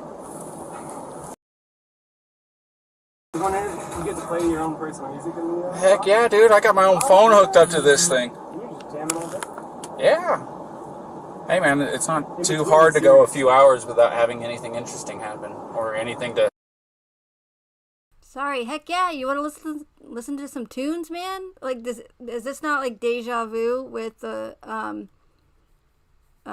Watts case, where poor Ronnie, right, just had his son Chris Watts confess to allegedly murdering his entire family, and out of everything else that they could, release that would be significant, or give us some sort of explanation as to why Chris did what he did, they only release body cam footage of Ronnie Watts being transported from the station to the hotel, because you know what that does? It pulls at heartstrings, because it's very sad, right? This poor Ronnie Watts, the father, is so, just shocked that his son just confessed to murdering Shanann and his grandbabies. So they have to show us that body cam footage of the ride, because where does Ronnie have to go, right? He can't stay at Chris's house, because it's potentially a murder scene, even though they didn't treat it as one, right? I haven't watched that body cam footage. I think I watched it one time a long time ago. I don't even remember how long it is. It might even be like 45 minutes long. It's ridiculous. The whole ride that law enforcement gives to, or Ronnie, to the hotel. Why do we need that? Why do we need that footage? Why is it significant to the investigation? It's not. But it puts on a great show. It pulls at heartstrings. Poor Ronnie. It's sad. It pulls at people's emotions. That's why they cherry pick and give us that useless body cam footage. Just like the Thayers, I think that footage is like an hour, give or take, of, I think it's Officer Kate Lyons standing in front of the Watts home, waiting for the Thayers to come pick up Dieter from the Watts house. Why is that significant to the case? Out of everything that they could release to us, why would they release that? Why would they show us that? Because it's sad. I mean, what's more like emotional or depressing than the Watts good friends coming to pick up poor Dieter?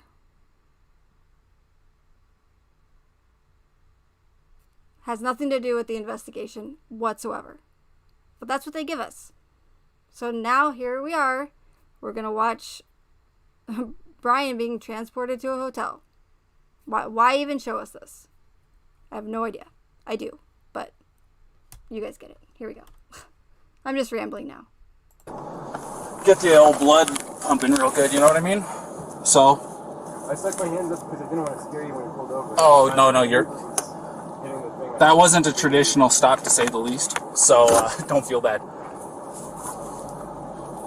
SO2T9.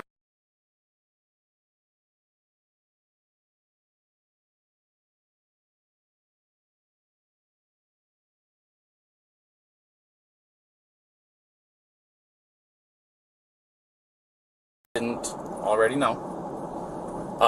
She did want to pass on her good nights and loves yous and stuff like that, okay? And she understands that I didn't tell her where you're staying, because like I said, I'm trying to keep you guys away from each other for tonight. Where did you say I was going? Say that again? Where did you say I was going? I just told her that you were going to a hotel. Okay? So, like I said, it's my request, not legally obligated to hold to it, but I want you guys to take some time away from each other, because it will make world of difference. Oh, you're not in any trouble? You got handcuffs on? I didn't tell you that I'm taking you to the jail. No, I told you I'm taking you to the hotel. So, like I said, my main concern, I told her to go take a shower like I told you to, because she seems a lot like my wife. And things that really works for my wife is when she gets stressed out to go take a long hot shower. So I gave her a place to go where she can get a hotel room, or not a hotel room, but get a shower tonight for like $4 or $5, really cheap. So, no problem. They do work on her too. Well, I've got quite a few. Like I said, my wife has really, really bad anxiety, and she takes medication for it daily, and sometimes it's just not enough. Sometimes it builds up and it happens. I mean, I think you definitely prescribed me medication, but I don't want to do it. So I felt like if I took the medication, I'd like put myself off balance, and then I'd be more anxious. That's why just part of my anxiety. Well, I will say this. When my wife got put on the medication, within a week, I saw a complete turnaround in her attitude, her demeanor. I mean, she wasn't nearly as aggressive or angry or anything like that. It was a considerable difference in her day-to-day life. It made her quality of life better even. You know what I mean? No, I know what you're saying. And it's made my quality of life a lot better too, because I don't have her being as stressed.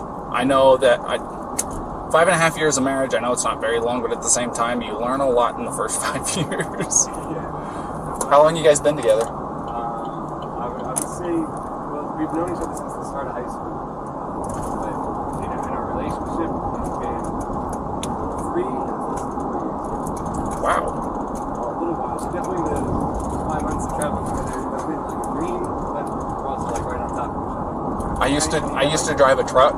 What's that? I used to be a commercial motor vehicle driver, you know, the big trucks. Oh, And I took my wife with me, and we would easily spend a couple months on end without going home or anything like that, being cooped up in a little 8x8 cage is what I called it, because you didn't have any time to yourself.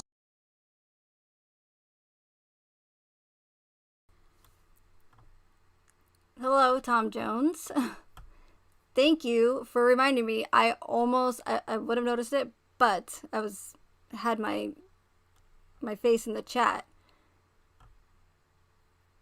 Very observant. This is insane. Look at his tattoo, you guys. And this body cam footage is so long. I don't understand what took so long. But I'm glad that we got through it, so then I don't have to do it again. Hopefully. But we haven't even got into the symbolism part of this live stream yet.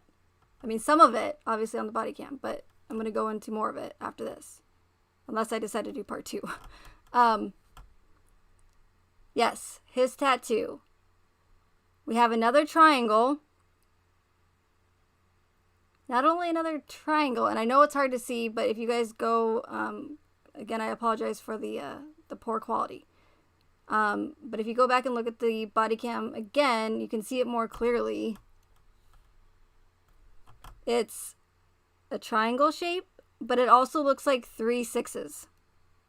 They look like little, I don't know, a little sperm. I don't know what they are. Little water drops. Not sure. But they look like 3 6s in a triangle shape. 666. Cannot make this stuff up, you guys. This is what I'm talking about when they literally put it in plain sight. And the majority of people will have no idea. Nor will they ever have any idea. They won't even, they might see the tattoo and they'll just go, oh, okay, it's a tattoo. But this is how these people, whoever, shadow government, whatever, the people in control of these orchestrated events, this is what they do. But they're occult symbolism bullshit. Excuse my language. But it's so in our faces. It's such mockery. And if you know what to look for, it's so very obvious.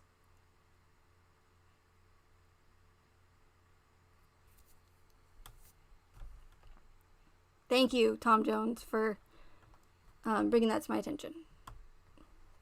And great catch, by the way. Here we go. Self, so to speak. You didn't have time to, you're going through Arizona, you can't just turn off the road and go see the Grand Canyon or anything like that. So, whatever you do too, it's like you the other person, something like I'm trying to paint or something, or I'm making myself a snack. It's like, well, that was one of the major advantages of having her with me, was I could say, hey, I'm hungry, can you get me something to eat? She was able, because I was driving and she wasn't, she was able to go back, get into the cooler, make us lunch or whatever, So, there was that as an advantage. If you ever think that it'd be better to do this before I always go, I think you're wrong. I think it's not better to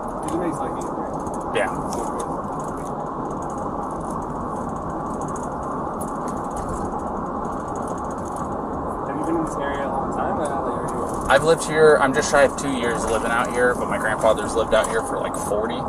So I've been through here a couple of times.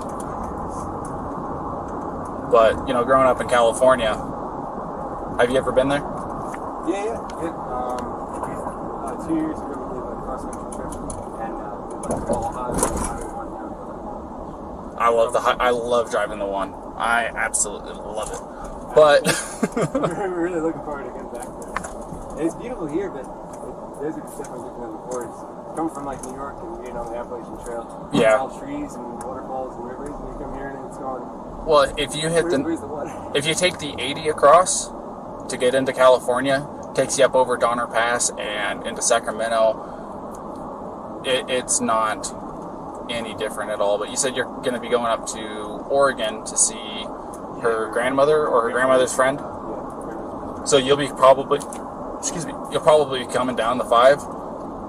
You won't be able to tell the difference between California and Oregon up there. Yeah. Except for the fact that there's going to be a sign that says "Welcome to California."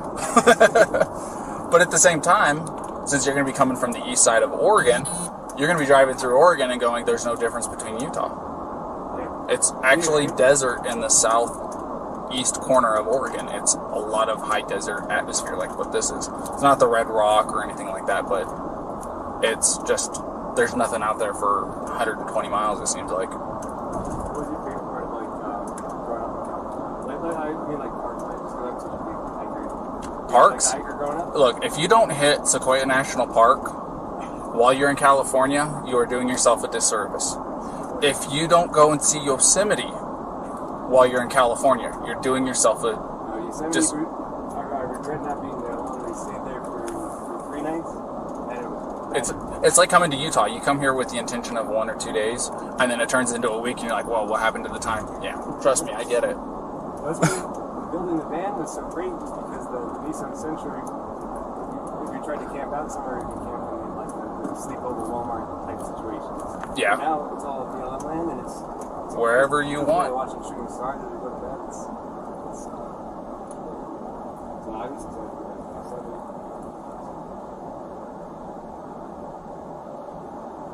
Look at that.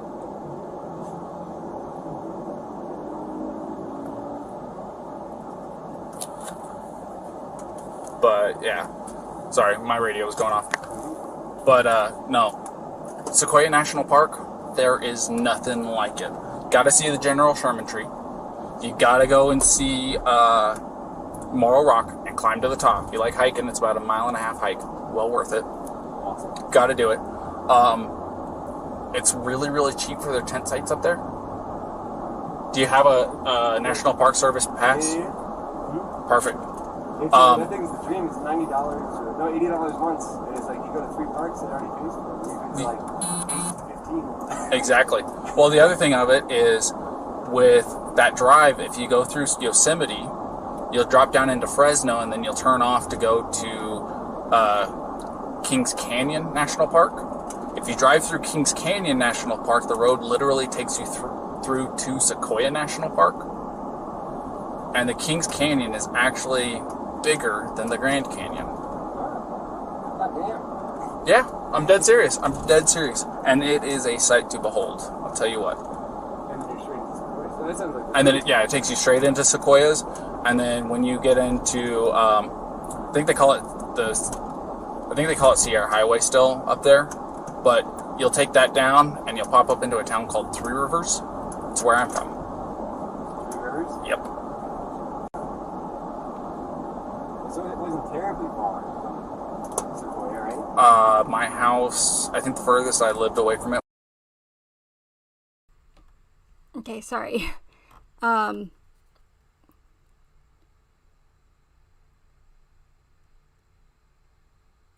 Courtney just reminded me of something. She's like, why do we need this? What is the purpose of this? Normally they shut it off, right? There's no investigation going on. Why do we need to hear this back and forth conversation, small talk about hiking? In my opinion, we'll have to, wait and see how this case plays out. But if she does end up, the narrative says that, she ends up being deceased, or they find her deceased, that it could be to really pull at people's emotions. So when they watch this body cam footage again after the fact, they're going to go, how could he, Brian, sit here and have this small talk with this police officer after he just murdered his fiance, right? That's how these psyops work. I'm not implying this is a psyop, but I'm just, making an observation. Again, if it does come to that, people are going to say, how can he just murder her and just talk like it's nothing, right? And that's what's really going to infuriate people, pull at those heartstrings, piss people off in order to sway opinions. In my opinion. Here we go. We're almost done. I promise. It was like 12 miles from the entrance. I just hope you don't get motion sickness, because it's I think I counted it out to like 32 hairpin turns, and it's about 25 miles an hour the whole way up and down. It's very, very slow. It takes about an hour to travel that 30 miles, 35 miles, whatever it is. But it's worth it. I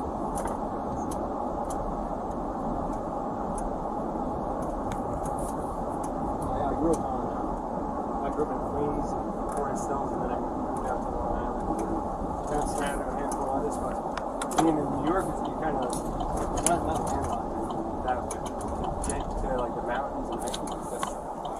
Yeah. Alrighty, we're here. And now, you see that I didn't have to file anything? We got.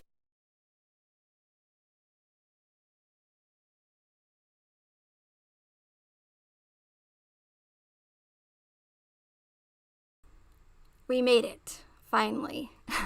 Oh my gosh, I just don't understand why that was so long. Megan, have you ever heard of Esther?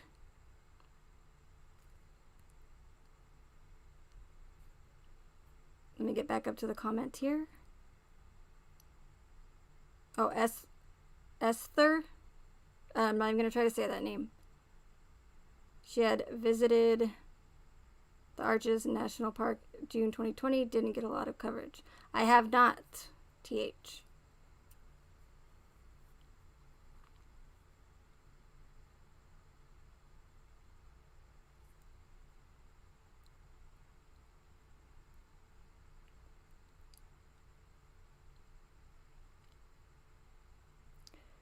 Megan, have you heard of the press conferences where people ask about Brian not talking? The officers make it a point to clearly state that it is his... Oops. Sorry.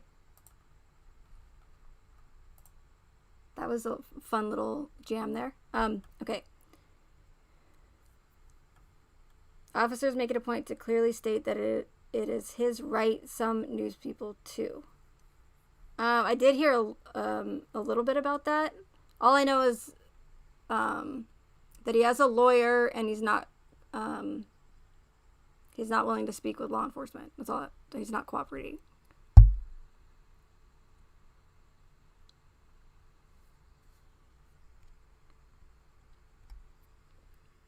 Okay, so now that we've been live for 2 hours, we're here. We might as well just knock out the symbolism real quick. I'm sure there will be more. So we'll go ahead and do that. Unless you guys want to wait and I can do a part 2 of this live stream and I'll go over the symbolism. But there's a lot, but there's not a lot.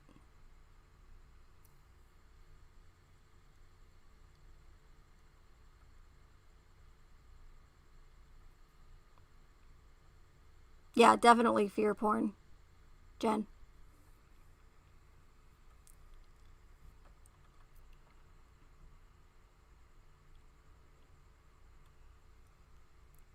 Sunflowers are also found a lot in occultic texts.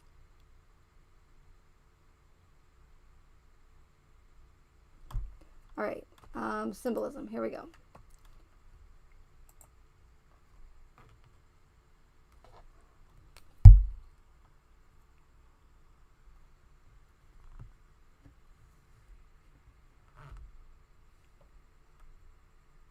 You want to do it now? Okay, we'll do it now. That's fine. We're here. I just try to make these not so long because I know that people that watch the replay are kind of like, eh.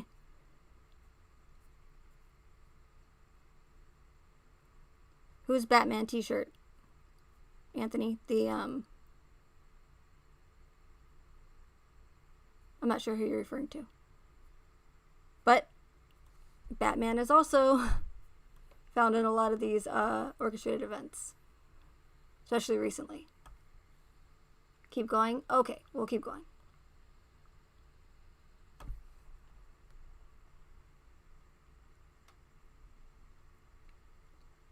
Where do I start? Let's start with the slideshow.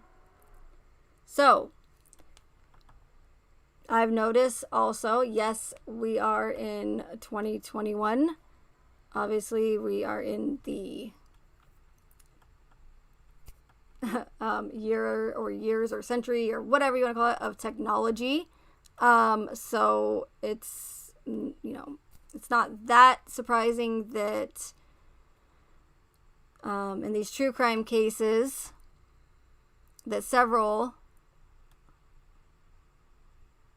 of these victims have been well known on social media. So Shanann with her being on Facebook and her Thrive, and then you have Alexis Sharkey, who was also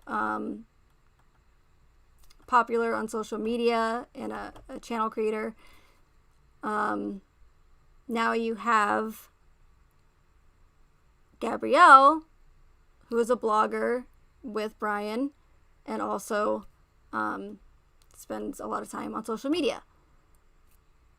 Not that surprising, but I find it interesting because the fact that they are so engaged on social media, it gives, with these psyops, again, I just want to say that I'm not saying that this case is, but I've just noticed that with these orchestrated events, especially in true crime, like with Shanann, her Facebook account was left public.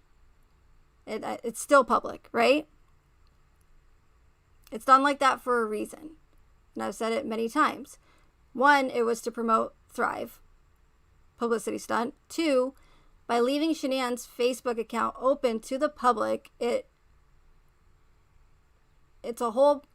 allows people to go and really pull at heartstrings, right? So by watching Shanann's videos, even if it's once or multiple times, I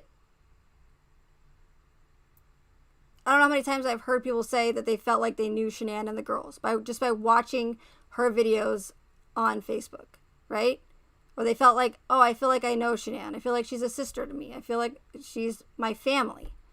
That's how these psyops work. And that's why, in my opinion, that these recent cases, they've all had some sort of social media interaction or well known on social media, right? It's done like that on purpose. So that more the true crime community, obviously, they're going to go and raid these Facebook accounts or these Instagram accounts and look into their whole lives, right? They're left public for a reason.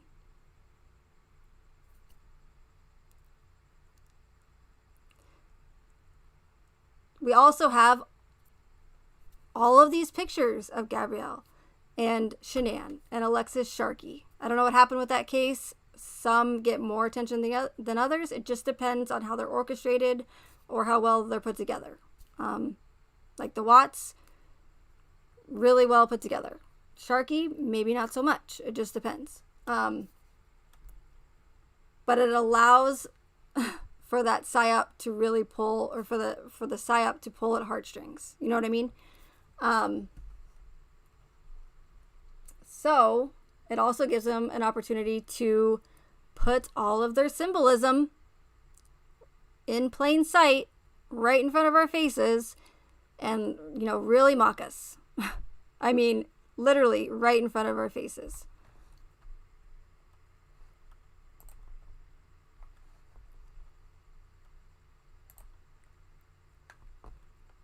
no particular order. Here we go. I'm assuming that this is probably from her Instagram. I just searched her name and pulled up images from Google. If you look at the picture on the right, I should probably test you guys here and see if you guys let me know if this looks familiar. That's little swirl thing behind her.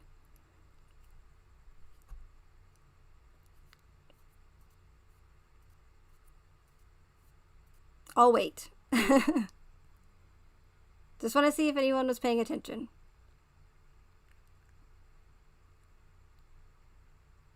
Because this symbol, this little swirl, appeared in another case that we're very familiar with.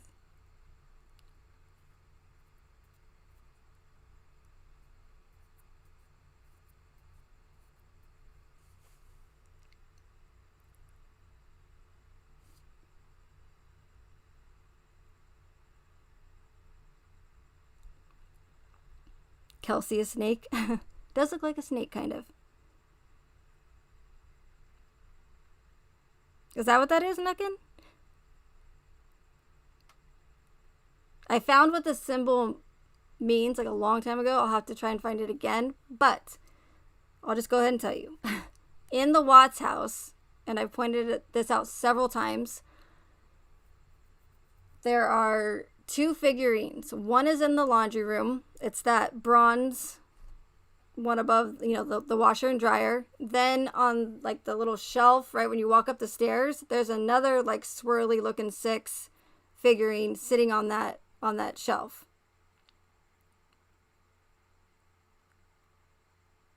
So 2 in the Watts house, and now I'm seeing this symbol again.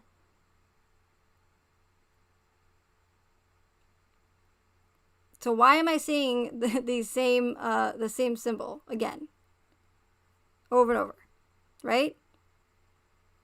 How many times does it have to pop up for it not to be coincidental anymore? Now, if you look behind that little swirl symbol, doesn't that look very familiar to the wall hangings in the Watts family room by the kitchen? Above the Baphomet looking,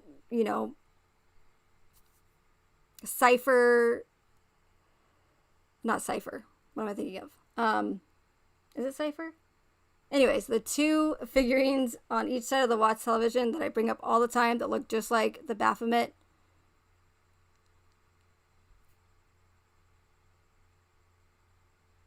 Symbol. Above that, you have that multiple swirl with all the, the circles.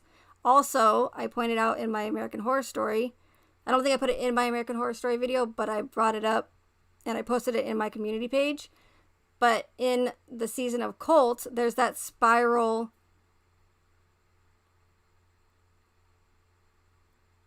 symbol, right? Also found in Masonic text.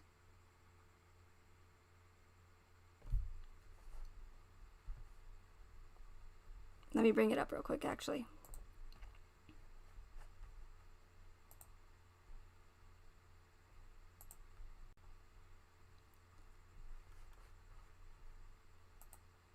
Just give me a moment, please.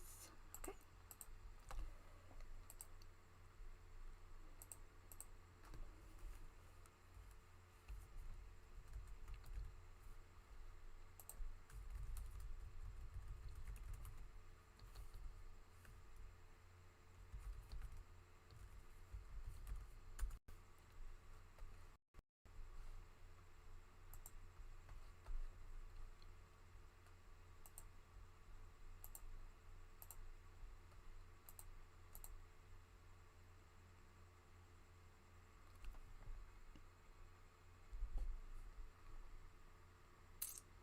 Okay, let's see.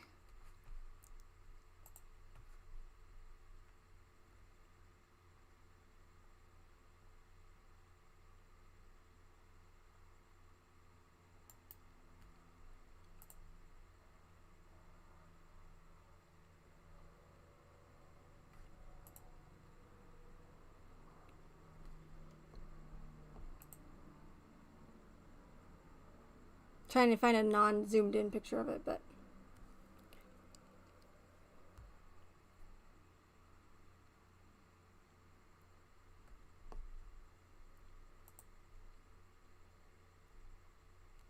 I'll find it on my community page and I'll show you guys. But if you guys have watched my videos, especially the symbolism videos, I show it in there. Okay, moving on.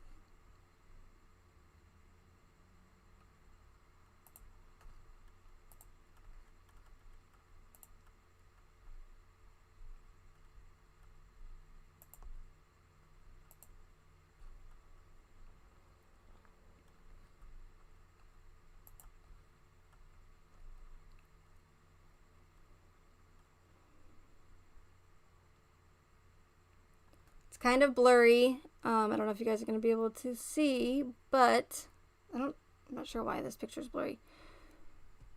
But if you look it up yourself on Google, there's several triangles in this mountain range, whatever you want to call it, behind her. There's a triangle here, triangles over here. I mean, there's triangles everywhere in this case.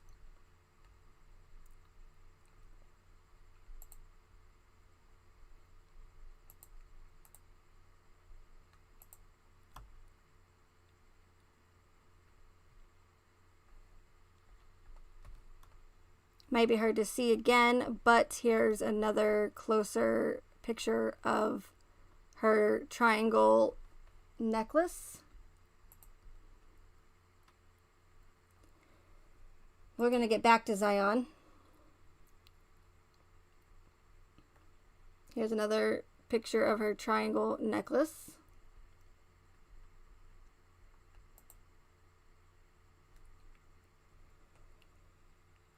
I don't know why all these pictures are so blurry. Why are they blurry?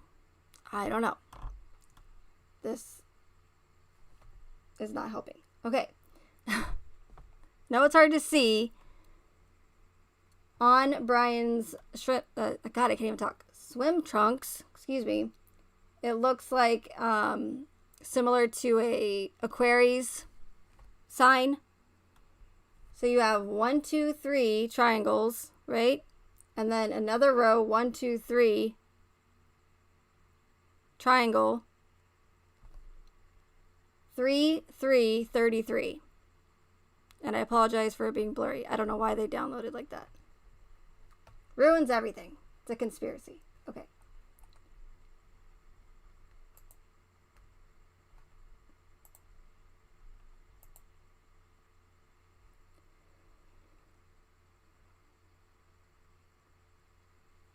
Here's Gabrielle holding an orange Masonic color. Behind her is monarch butterfly background, also orange, but also represents MK Ultra. And butterflies are also occultic. In the Watts case, there are several images with butterflies. Butterflies on the wall, butterflies on the outfits that Bella and Cece were wearing, even down to Nicole Kessinger's sandboard even is a monarch sandboard that she rented.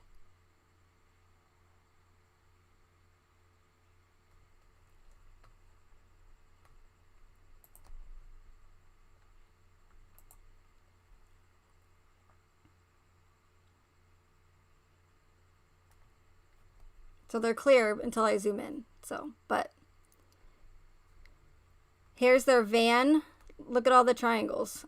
Triangle, triangle, triangle, triangle. Like, again, yes, it's a common shape that you're going to see a lot. But what are the odds that there are so many that pop up in one place? Even down to this L bracket right here is a triangle. That's how these people work. Literally in plain sight, in our faces. They love their symbolism. Oh, and look here.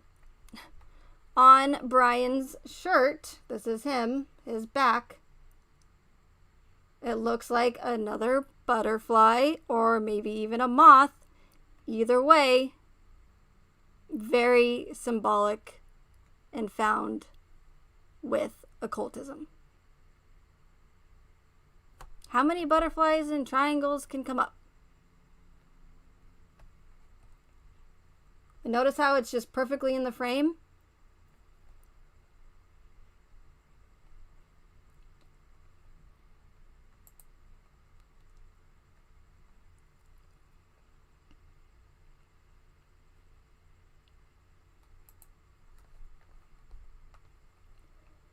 So let's go back, and I'm sure there's even more, but that's all I found so far. And to me, that's a lot.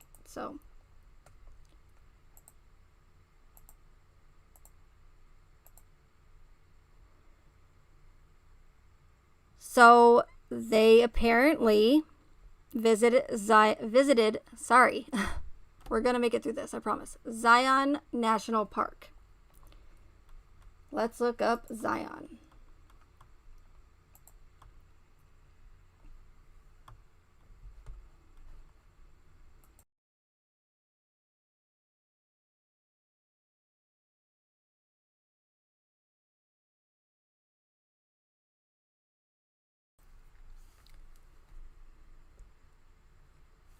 As always, I'm always looking up the meaning of names of people that are involved in these cases, whether it be the police officers, whether it be the victims, co-workers, doesn't matter. I will look up the meaning behind the names because that's what they're all about. They love names like Lee, like Nicole. That's why we saw those two names so many times in the Watts case.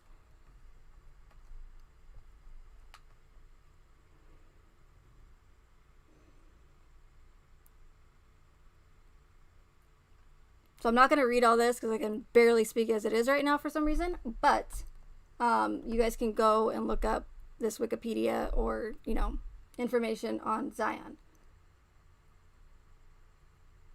But I found it interesting. When I looked up Zion, we have the Star of David. The Star of David can be found throughout a lot of these orchestrated events and is very occultic. The Star of David also looks like the pentagram.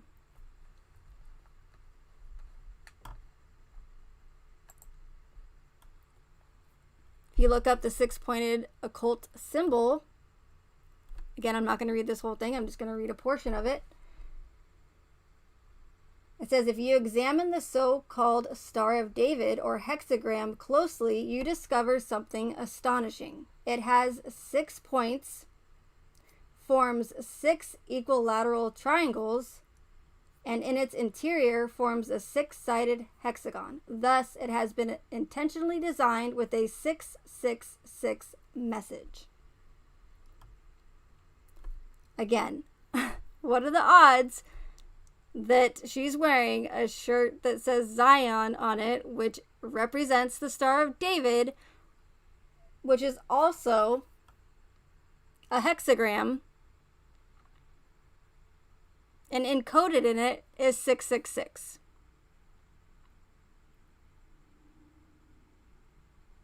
Just like the tattoo on the officer's hand. Triangle 666. This is how sick these people are, okay? Whether you believe in this stuff or not, this is what they're doing.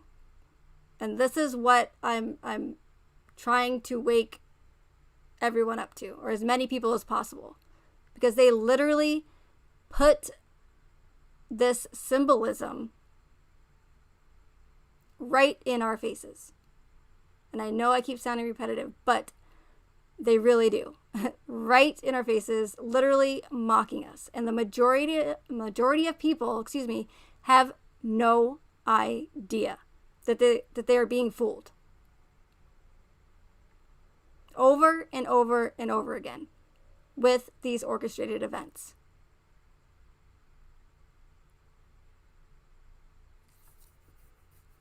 The truth is in the patterns and in the symbolism, and when I see it happen over and over and over again, that's when I take a step back and look at things from a different perspective and go, why am I seeing these same red flags, all this symbolism over and over and over again with these cases, especially ones that don't add up? It's not with the ones that do add up. It's not with the ones that, are just in your local news that aren't getting all of this mainstream media attention. And not just some attention, but a lot of attention. This case just happened, and it's literally gaining widespread media attention that quickly. That's, again, one of those red flags that I talk about all the time that you guys need to look out for. When all the mainstream media outlets are pushing the same narrative and pushing the same story, and you can't look anywhere without seeing it, that's a huge red flag. And again, why are some cases or some missing, person cases or homicide cases more important than any others? Because they're pushing agendas by orchestrating and fabricating these cases. And again, they can legally do it. I can't stress that enough. They can legally make up whatever story they want to in order to push propaganda and sway the opinions and emotions of the public without any liability, zero liability.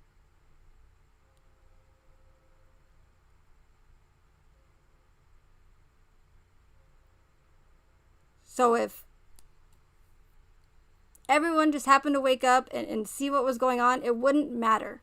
There's nothing that we can do about it. Because with that Smith-Mundt Modernization Act of 2012, they can legally lie to us.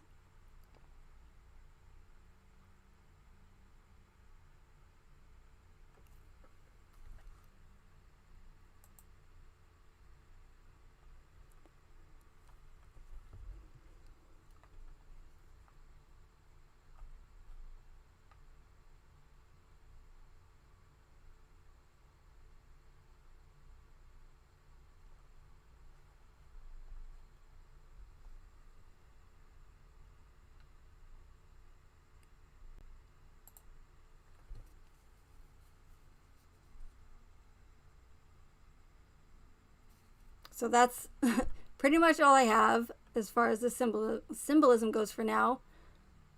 Thank goodness this is almost over because I cannot finish my sentences.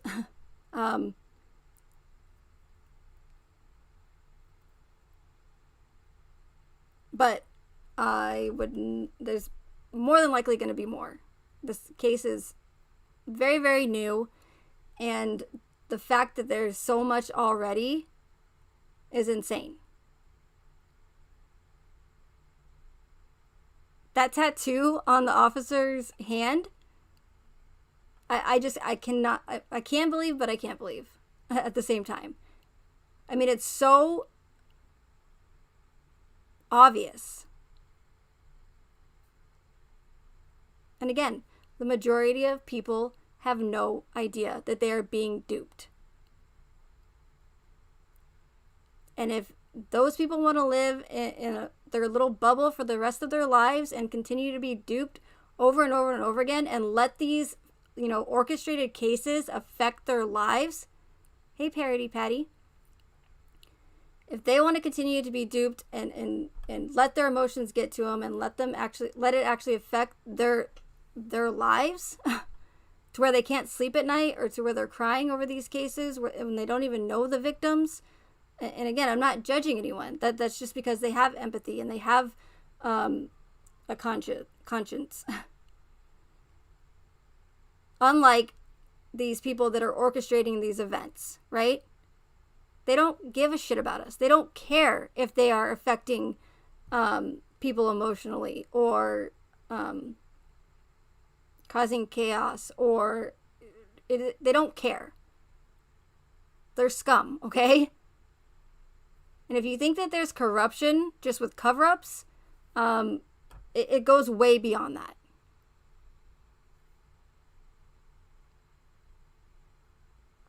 So I'm doing this for the ones that don't want to be duped anymore, that don't want to be emotionally affected, who don't want to spend the rest of their lives in a bubble, okay? Because with all due respect, people really need to start waking up. Because if they don't, they're going to wake up one day and they're not going to have, there's going to be nothing left. They're not going to have any rights left.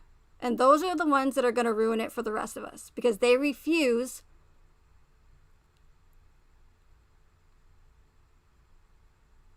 to come to the realization that they have been duped, and then not only that, but admit it. Okay?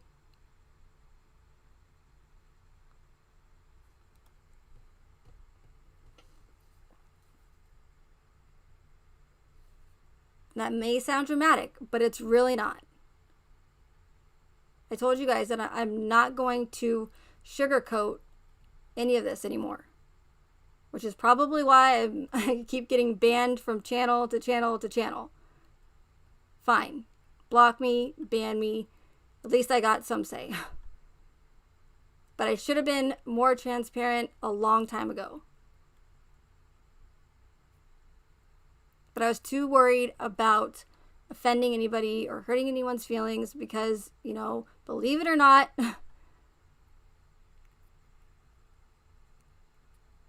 I do care. I really do. But when I see obvious manipulation and lies and deception, I refuse to sit back and just let it happen. Rarely do I speak up about topics unless I know what I'm talking about. And I don't want to say for once, but with these true crime cases, I feel as though I have provided more than enough evidence to support what I'm saying. And I can say it with confidence. Regardless if I don't sound confident or not when I speak, I'm confident in what I'm saying. And again, I don't want to sound confident, to be honest, because I don't want to sway anyone's opinions. I want to just provide the information that I've learned over the years and the research that I've done, provide that with you guys, and what you want to do with it is on you. I'm just pointing everything out in the hopes that at worst case scenario, or just at least think for yourself. As cheesy as it sounds, I mean, it's so important these days, because everyone literally just believes what they're told. And I know I sound like an echo chamber, but I have to keep reiterating that how important it really is to think for yourself and do your own research.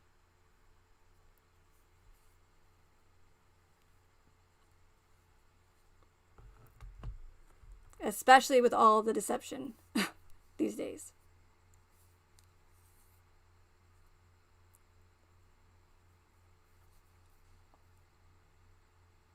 Hey, Quincy. These nuts. Okay, confirmed. On that note, I'm going to go ahead and end this now. Thank you so much, everyone, for being here. I'm glad we were able to make it through that. I didn't know if we were going to, but we did. So yes, again, thank you for everyone for being here. I really, really do appreciate it. And just, hearing me out and listening to what I have to say without completely discrediting my theory and me in general. So we will continue to follow this case as it progresses. I don't know if I'm going to do Summer Wells. It's so much of a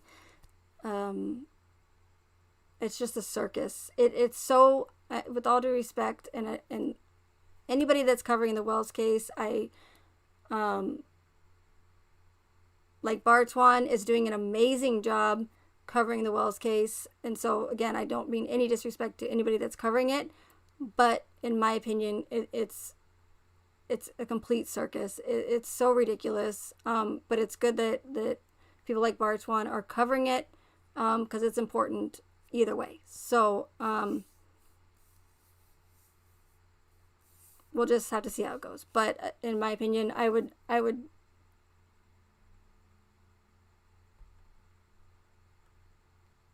take that case with a grain of salt.